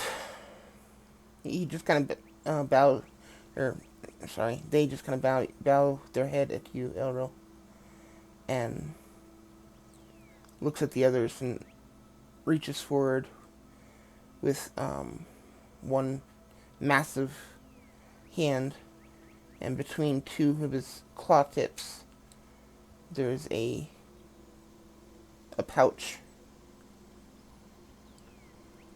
Um, and he just kind of sets it down on the ground, and what looks like just like a speck in his claws, or in their claws, is actually a pretty hefty sized pouch. As it's set down on the ground before the party.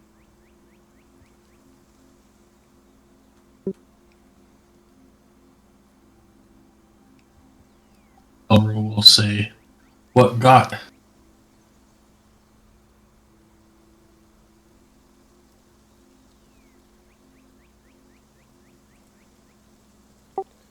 I'm sorry, can you repeat that, Elro? What got? Kind of formed in a question. Like, what do you have? That is their reward for aiding you in destroying the undead. But for you, Elro, and Grishkar kind of turns towards you, and with its other hand, kind of reaches towards you, and with palm up, and in his hand is a glistening hammer. The head of which looks like it's probably made from one of Grishkar's fangs. And there's a glistening ice handle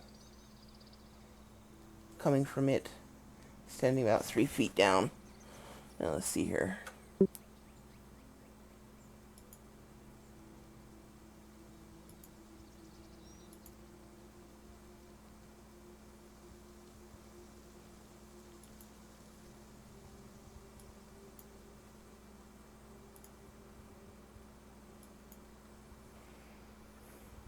Everyone should be able to see that, I believe.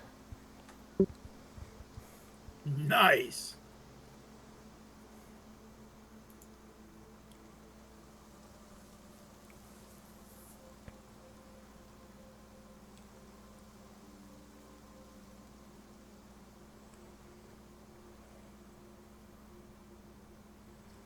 Elro will get down on one knee as he accepts the gift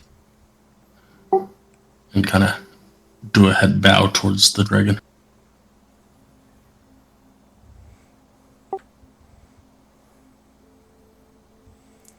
And you pick it up, and it is very heavy at first when you pick it up. But the longer you hold it, the lighter it seems to be. Lighter it seems to feel. And you can tell that it's very cold to the touch.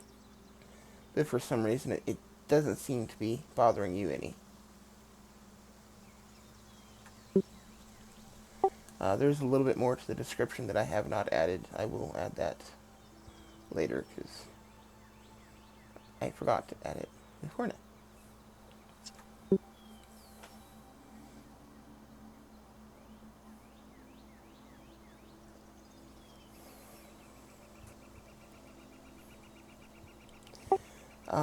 Other than that, he kind of very gently pats you on the head, and for Grishakara, a gentle pat is still pretty violent. So you're kind of It's probably sending shockwaves through his neck. Yeah, Elro, you're left with a headache, and your shoulders are kind of aching a bit afterwards. It's a happy headache. But he kind of huffs at the party, showering them with snowflakes and ice chunks, ice crystals. And he says, I wish you luck, and I will see you all again soon.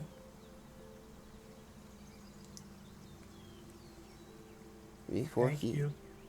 he jumps into, or they jump into the air, and kind of is one massive sweep of the wings, which literally almost blows all of you off your feet. And then launches themselves into the air and takes off.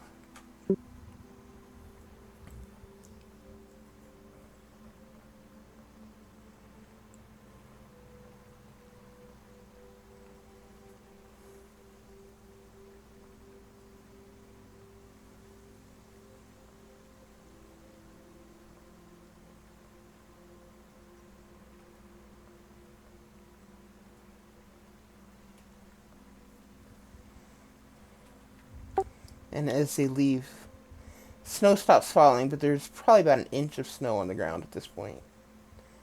And as Grishkar leaves, the temperature slowly begins to rise again.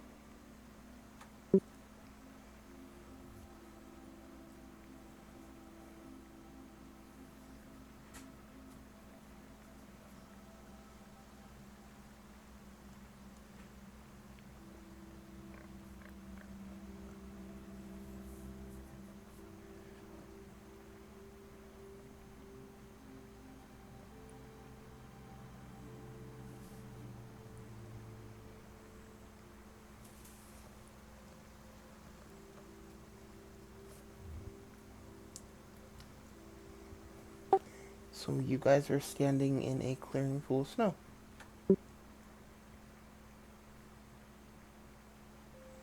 Full of melting snow.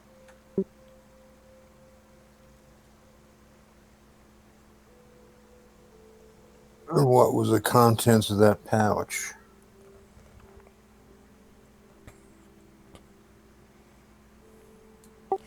You look inside and there's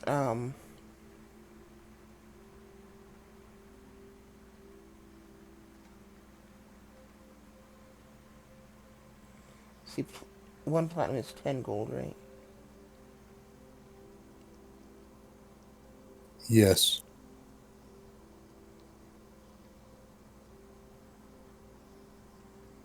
Okay, there's 250 platinum.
Well, that's essentially what he is. He's a kid with a new toy. Yeah. Right. Describes Oro perfect. He's laughing at. He's shaking his head and saying, "Butthole, congratulations, butthole."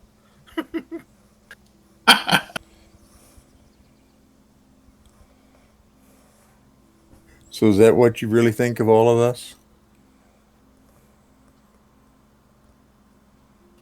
I don't know that it's what he really thinks, but it's probably what the mace is telling him to think. or urging him.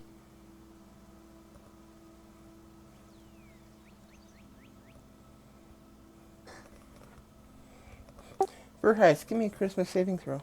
I did that already.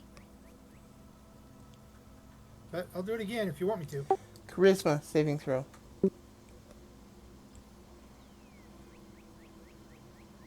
Oh, okay.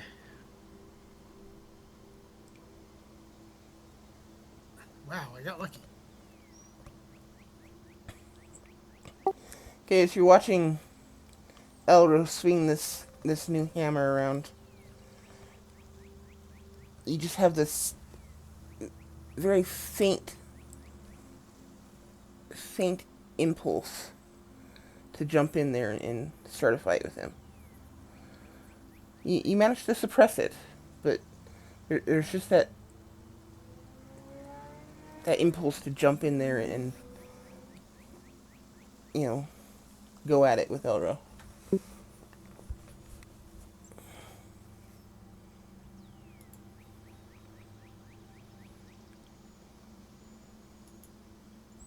He you can see his hand shake with a ball fist a little bit, and just and a little shake of his head as he's doing it.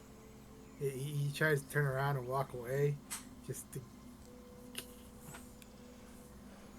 really want to get rid of his mace. Yes, I know what's causing it. This sucks.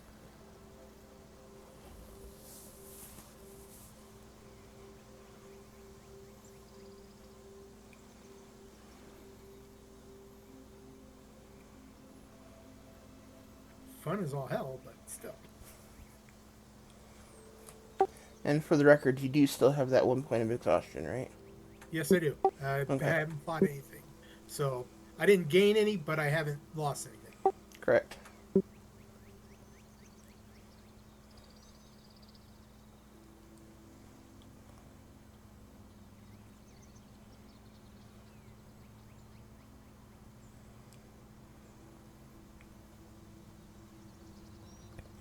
Okay, so you guys are still standing in the middle of this clearing. What are you guys doing?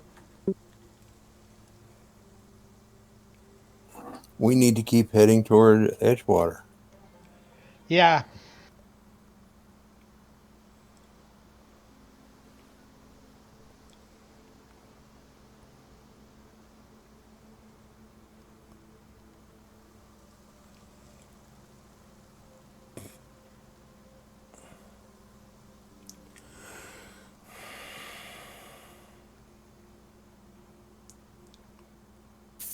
We should really try to be in Edgewater before dark, because showing up at Shearer's after dark would be rather rude.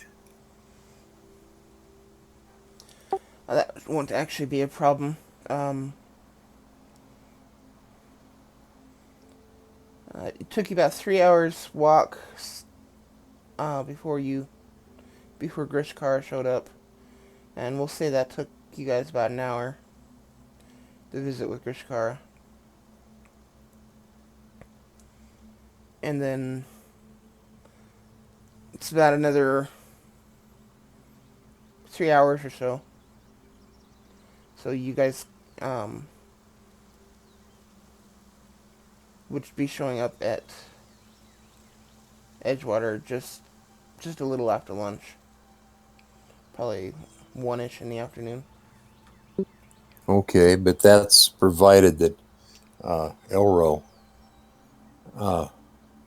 walks along with us while he's swinging his hammer instead of dancing around this clearing. This is true. If Elro decides to actually go with you guys, then yes. It'd be about 1-ish in the afternoon. So are you guys all going to Edgewater, or are you guys gonna do what? Verhey still says go to Edgewater because we might be able to get, I can't think of her name. Might be able to Sure. put Shara might be able to put the body on ice, so we don't have to carry it around, and then we can leave the metal here, and that way when we find the people, because this is obtrusive to hold these bodies and the chicken until we go and find the. We already said we would. That's the only reason.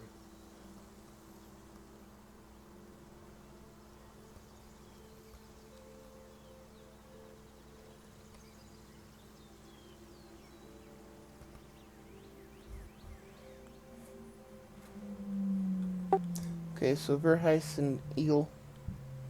Dorinda, what are you doing? I want to get on to Edgewater because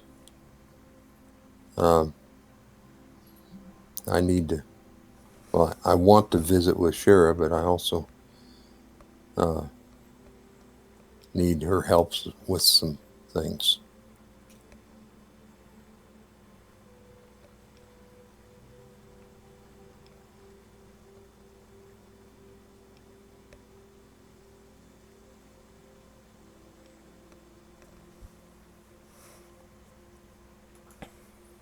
Well, and everybody else starts heading out. Delro will put away the hammer and follow up in the rear, as usual. All right.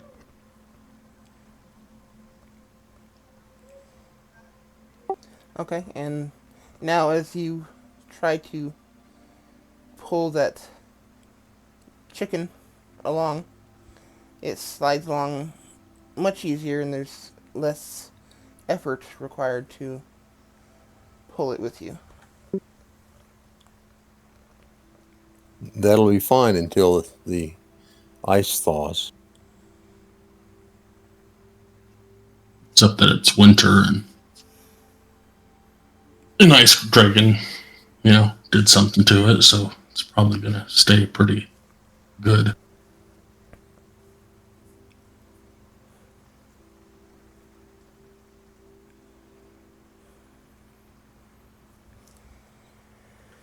Okay, you guys make your way down to Edgewater.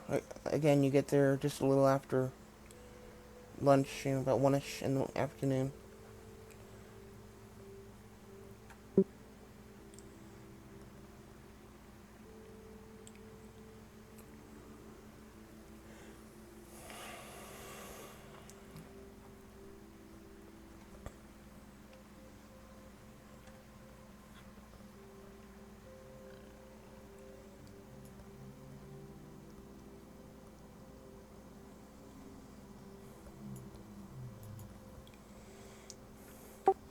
And you kind of come up to the edge of the village and you kind of look around and middle of the day for the most part the village is pretty empty. You can see that there's smoke coming from a chimney on the north side of town, which you guys would recognize as Shira's home. Other than that, everything seems to be in order.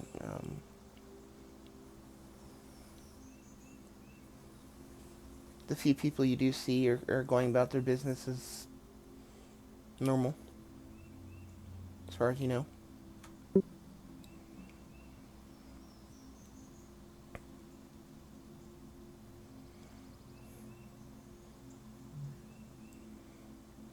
Keep. Say hi to the people as we go by, and they head to her house and knock on the door.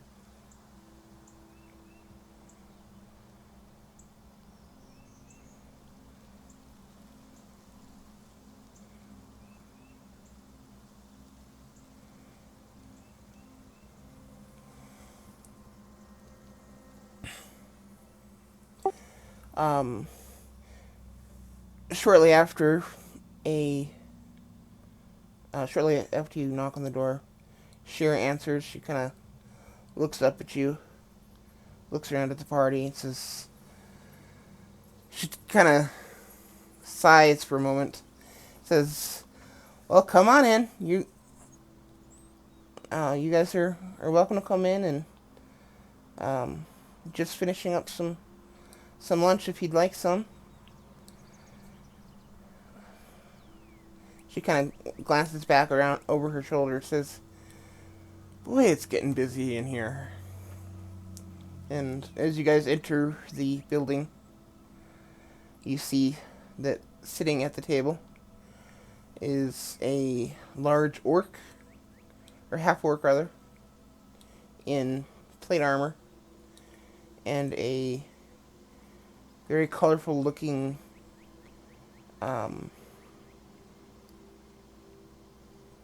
rabbitkin creature. Looks like half humanoid, half rabbit kind of thing.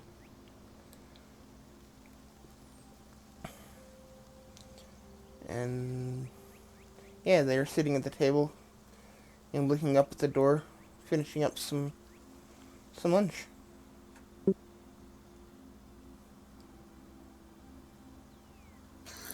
Well, I step up and say hello. I'm Dorinda, and we were hoping to meet Agris here. At that, Wix will just turn around and run up and wrap Dorinda in a huge hug. Wix is the rabbit kin person, by the way. Yeah, well, I kind of backpedaled just a little bit because this is just a little too much for me.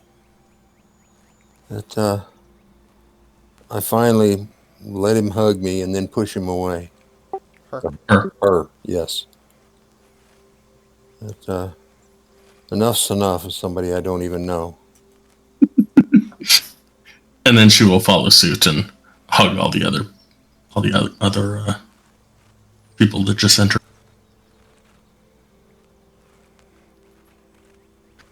It is so nice to meet you. Agrius has told me so much about you.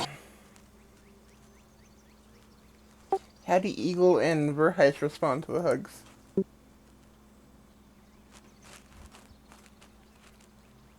Tolerates it, but he isn't. You can tell on his face he isn't in the best of mood.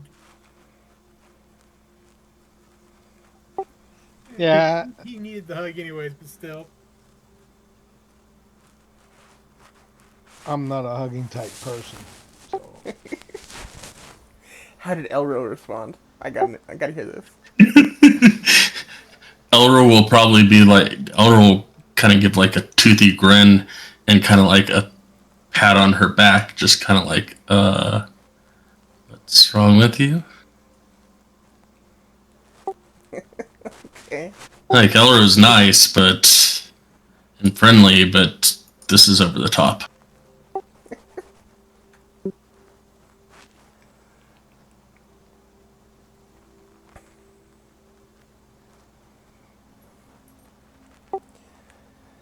I turn to the other person, this half orc, and say, hello, I'm Dorinda. Who are you?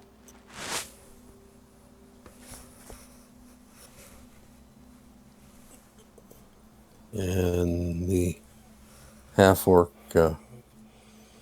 stands very formally and says,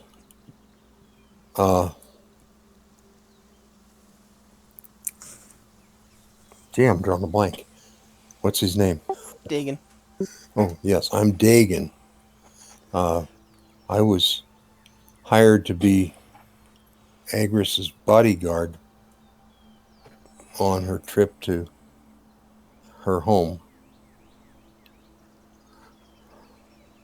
But unfortunately, she didn't come back with us. I mean, we were getting together to come through the teleport from Whistle Hollow. And she opened the passage and we walked in and she stood back and waved us goodbye. So Weirdest thing, like she pointedly told us to go through and she'd follow, And it's the exact same thing we did when we left her home to go to Whistle Hollow. Mm-hmm. But she didn't follow through. I don't know why.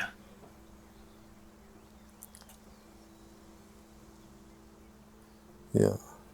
Varys, power to the course. I'm sorry, say it again for us. Powerful to the course.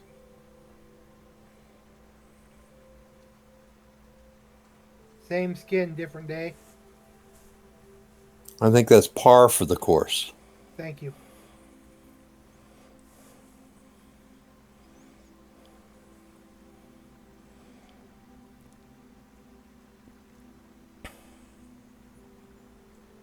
So anyway, we're here, and we'd be happy to visit. And if Shira doesn't mind, I'd sit down and join you for lunch. But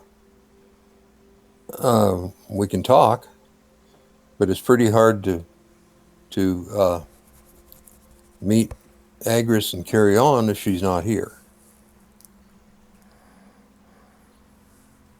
So, Shira, would you mind if I join them? Certainly, you're more than welcome.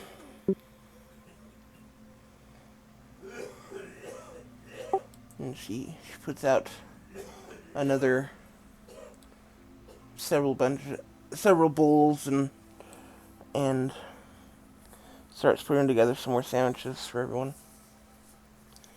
And she ladles a soup into the bowls and makes some essentially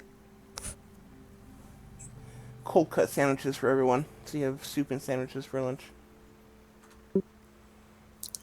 Thank you, Shira. You're always so kind. And I take the bowl and a sandwich, and the drink I presume is cider, Yes.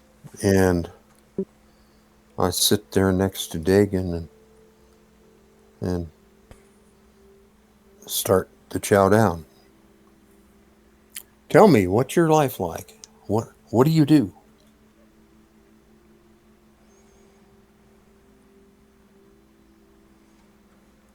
Who are you talking to? And I, I, Dorinda was talking to Dagon, and he says, well, I pretty much just venture around and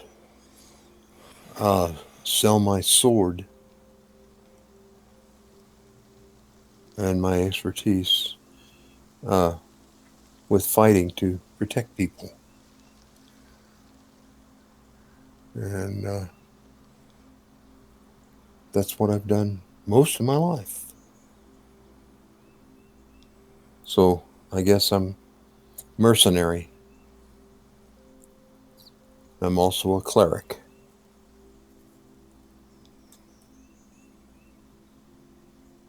I'll roll a pipe up and go, I not buy sword. Not like, not heavy enough. Well, yes, but you're a big fellow, and you probably uh, use something like either a large axe or a large hammer.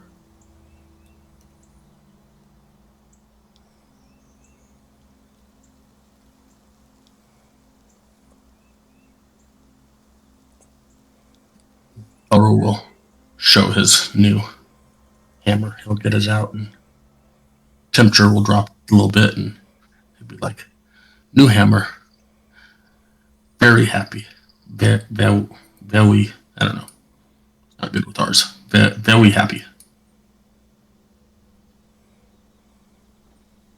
Varys looks over and smiles at the word cleric. He looks at the cleric and asks, "Do you deal with curses?"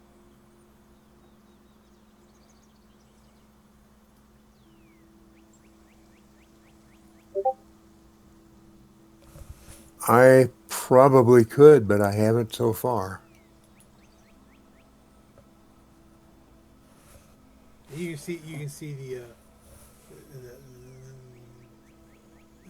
just the oh damn his face at the I probably could, but I'll probably screw it up. It's that whole no. It's like, oh no.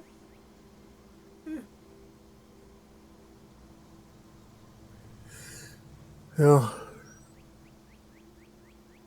I could most likely find a spell to do it, but most of my healing has been patching up wounds and treating sickness.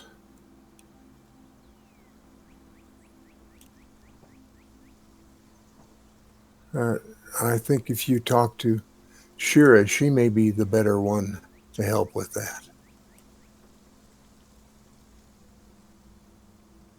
And he looks at Kira while her back is turned, doing the food, and says, when we're done eating, can I talk to you?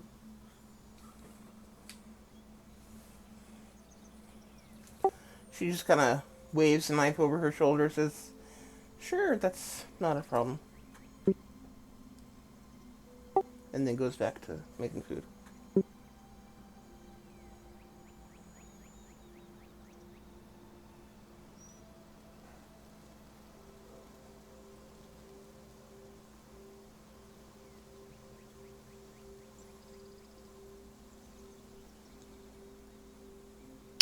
Or will say, speak of heal, not know how make live. Small one, small one die, battle undead, saving me.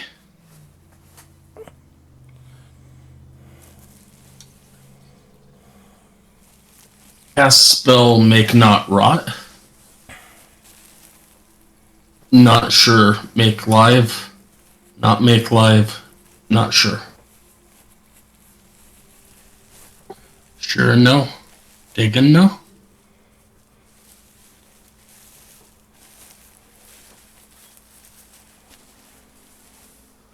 This is Dagan.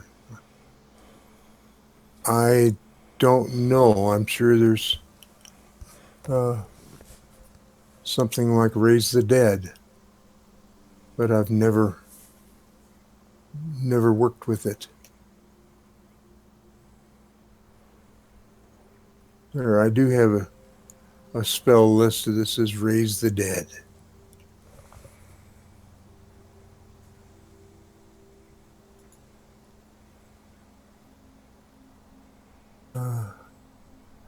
It requires 500 gold of diamonds.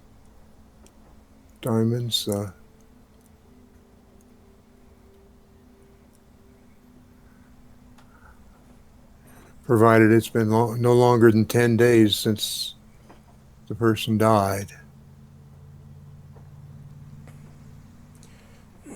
Not been 10 day. Not make undead. No? Oh, I think this would just raise the dead creature, in this case your friend, back to life, not to undead. Or will give a toothy grin.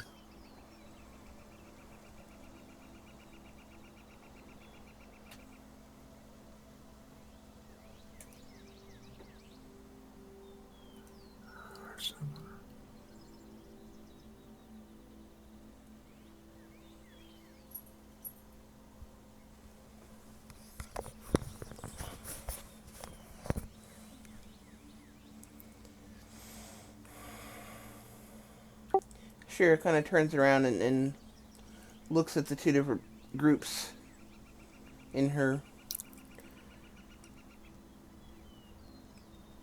house that was once quite spacious, but with all these people is feeling just a mite cramped. Um, she kind of looks at everyone and says, um,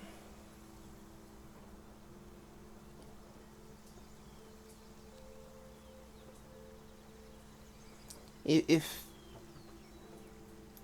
either of you can arrange for the um, appropriate diamonds, I can make sure this one is brought back.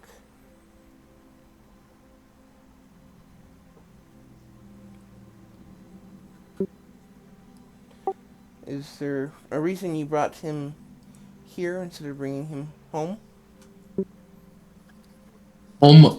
Other way, we come find brother,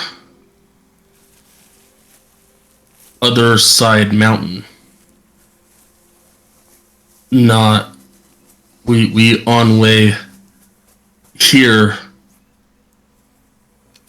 fight undead for Grishkara. He die.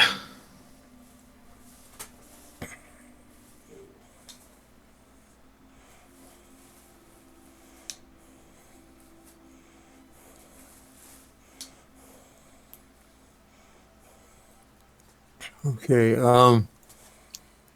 We have 250 worth of diamonds and enough gold that we can buy more if we can find a source.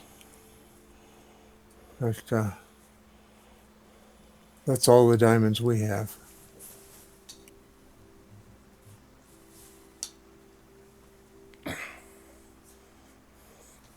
But again, if you can tell us where to buy more diamonds, we can certainly do it.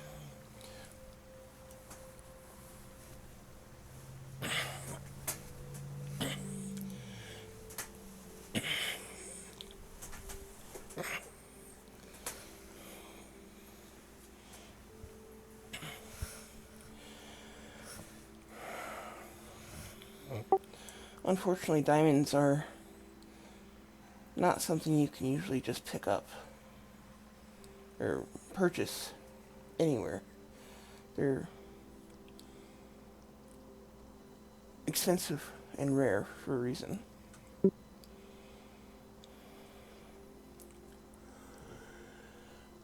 Again, the gold amount is not a problem. It's just it's not in diamonds. Verheim says it looks like we're unable to be able to raise him because the diamonds are not available. Is there a way that you can uh, freeze the body or until we can find his brother to bring him to collect the body? Or make go home. Was hope see Agus to send home through tree.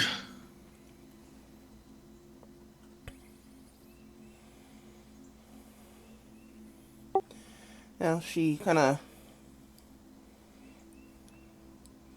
uses her knuckles and raps on the frozen forehead of Lauren and says, well, he is frozen, so freezing him is probably not going to do any more good. Um, but yes, I can make sure that the body is preserved. Um,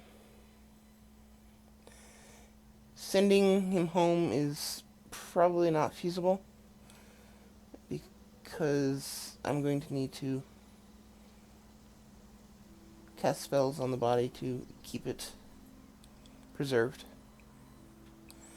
Why don't you guys go and find his brother, and perhaps his brother has some way of getting a hold of the necessary diamonds.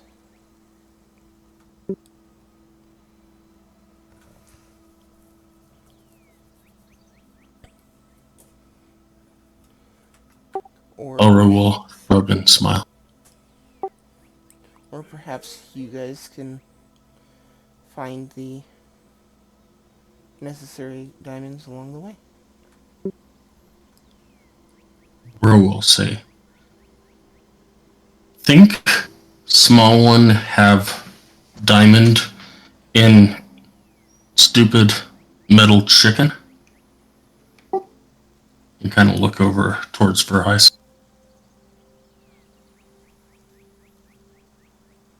Um, I believe you're right. And he walks over to the chicken and he slowly starts to try to find stuff. And at the moment, it is literally a block of ice. God, you're gonna make me do this. Verheis pulls out the mace and casts fire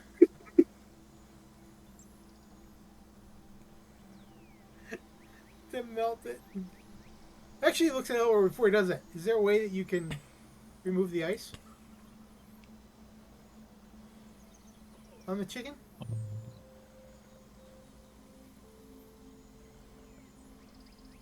I honestly don't think so. So Elro's going to quizzically shrug. Elro quizzically shrugs.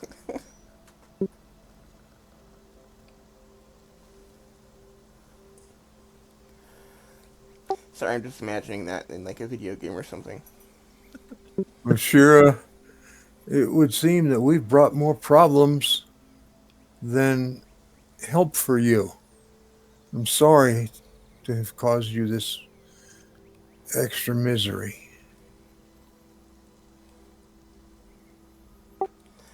He just kind of gives you a half smile and says, sighs a little and says, I'm getting used to it.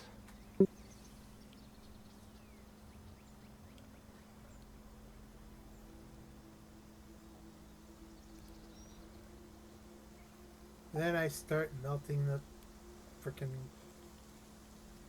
chicken.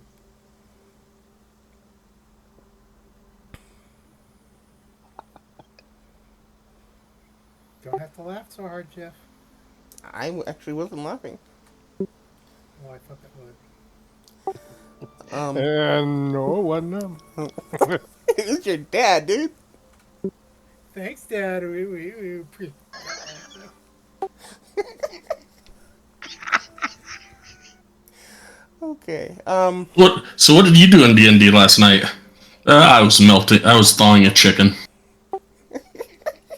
Calling a chicken, using a mace I didn't want to use. You know,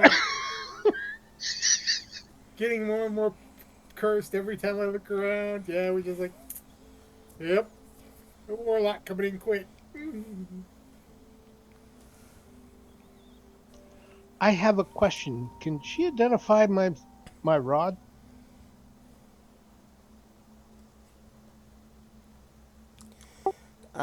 Which rod are you speaking of? Oh, the metal rod that's black and orange ends. Sure.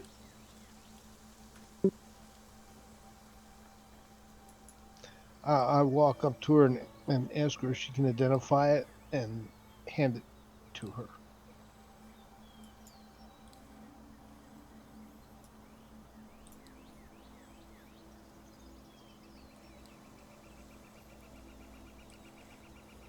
For the record, Dorinda can as well. She has that wand. Just saying. I have. Oh, the wand to identify? Yes. Yes.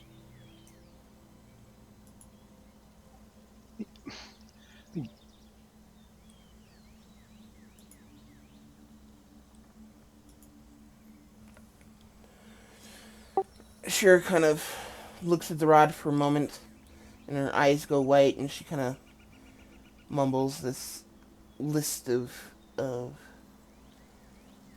kind of mumbles that this whole it's like she's reading something under her breath,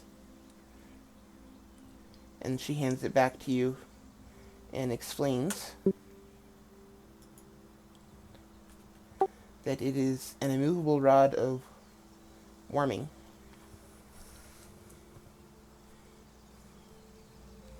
And I press the black button, and the rod literally stays wherever it is currently at.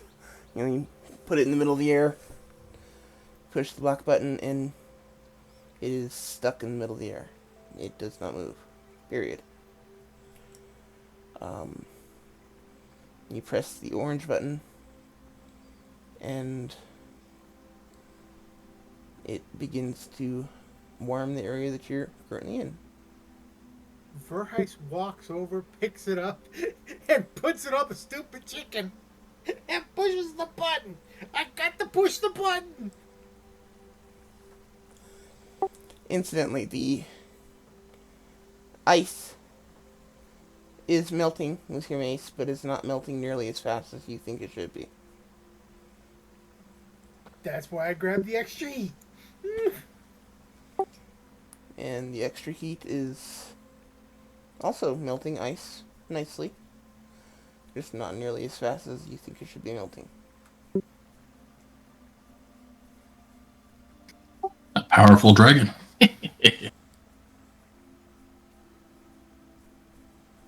Notice this warming only lasts for 1 hour per charge. And the wand has 6 charges, so if that's enough to thaw out your chicken, fine. If not, you'll have to wait. And we're getting ready to go to the mountains where it's going to get really cold. We might need that warmth. How long does it take to one per day? Okay, I can use it once today, and tomorrow it'll be back up, or tonight at midnight. And I already used it. Damn. And it's a lightsaber. It's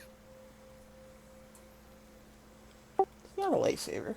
That's what it looks like. It's a immovable rod of warming. Now, okay, I will be honest. When you first described it, I thought the black button was on the end and the red button was on the other end.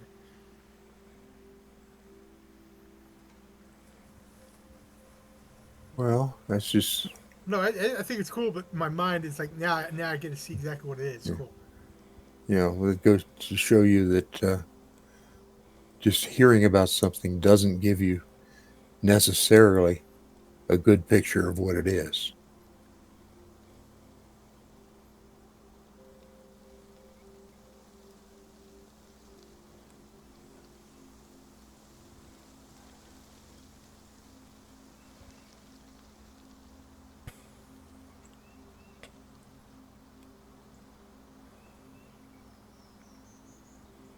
Shaking his head as he's melting the stupid chicken. Can't even eat it. That's what sucks. You can certainly try. Yeah, no. Might get some cuts in your mouth. Hey, but he is going to be able to be a thief and, raid the chicken. I've been waiting for that for, 4 or 5 days.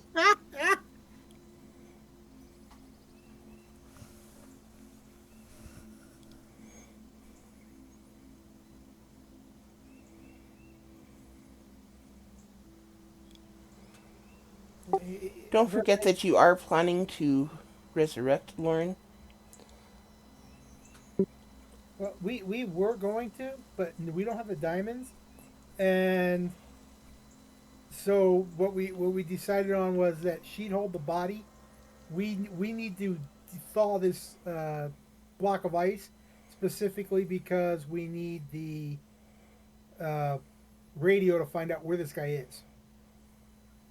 Well, I think we need to check what is on the chicken. There might be diamonds in there. I have no idea what the hell he had in the damn chicken. But thief. Cool. No, I was planning on you being the thief because you are a thief. But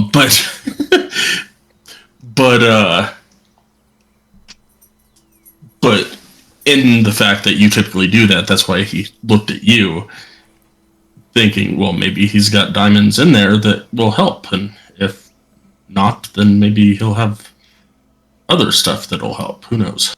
Yeah, you're being a thief. You're just assigning it. Elro doesn't want anything that's in there. He doesn't think.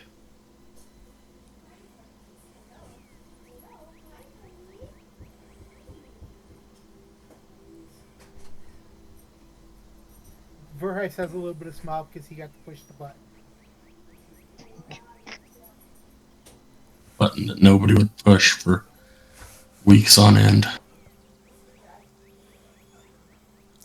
Keep in mind, you guys picked that up in Levosha, which was literally freezing because they couldn't keep any fires going.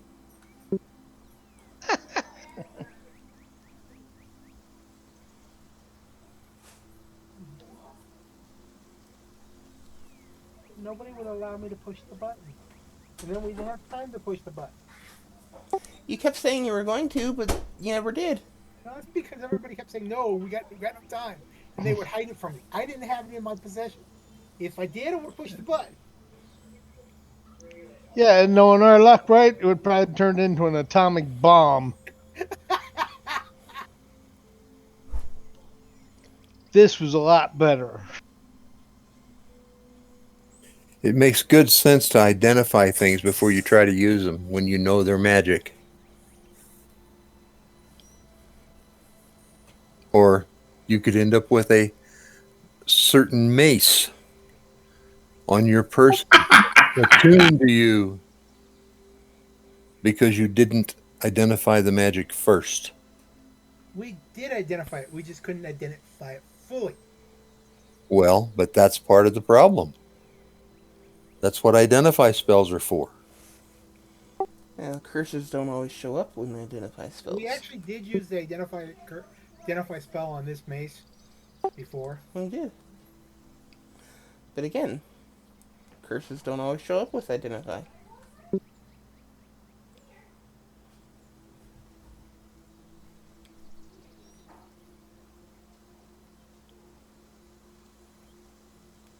The spell specifically says that it may not identify any curses on the item. We're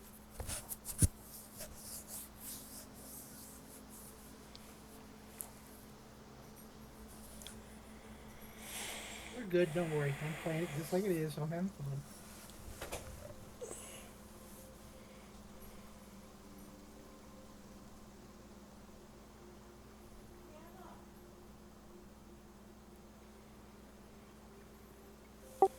Okay, so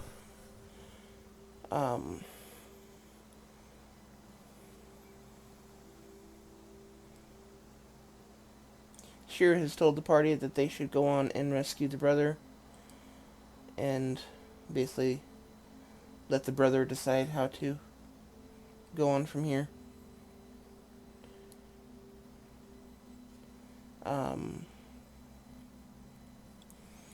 She invites you to stay with her, though some of you may need to sleep on the floor, as there may not be enough beds for all of her guests. That's quite all right. I'll sleep on the floor. Yeah, we've been sleeping on the ground for quite a while anyway. So the floor would be at least not so lumpy. And if I'm lucky enough to get a bed, that's great. If not, that's all right too.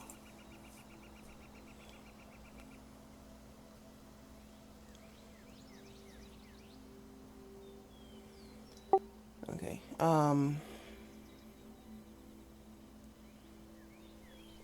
I guess with that, let's go ahead and call it for the week.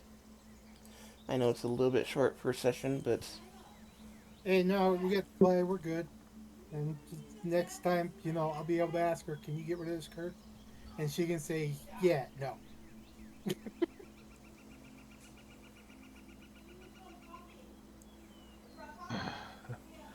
All right, guys.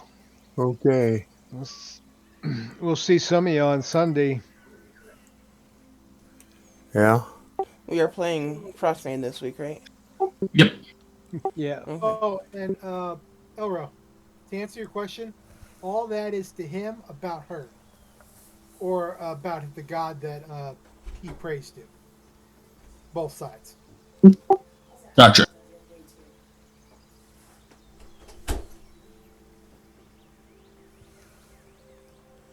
Okay. So I will talk with y'all later. Yes. Have a good night, all. Good night. Good night.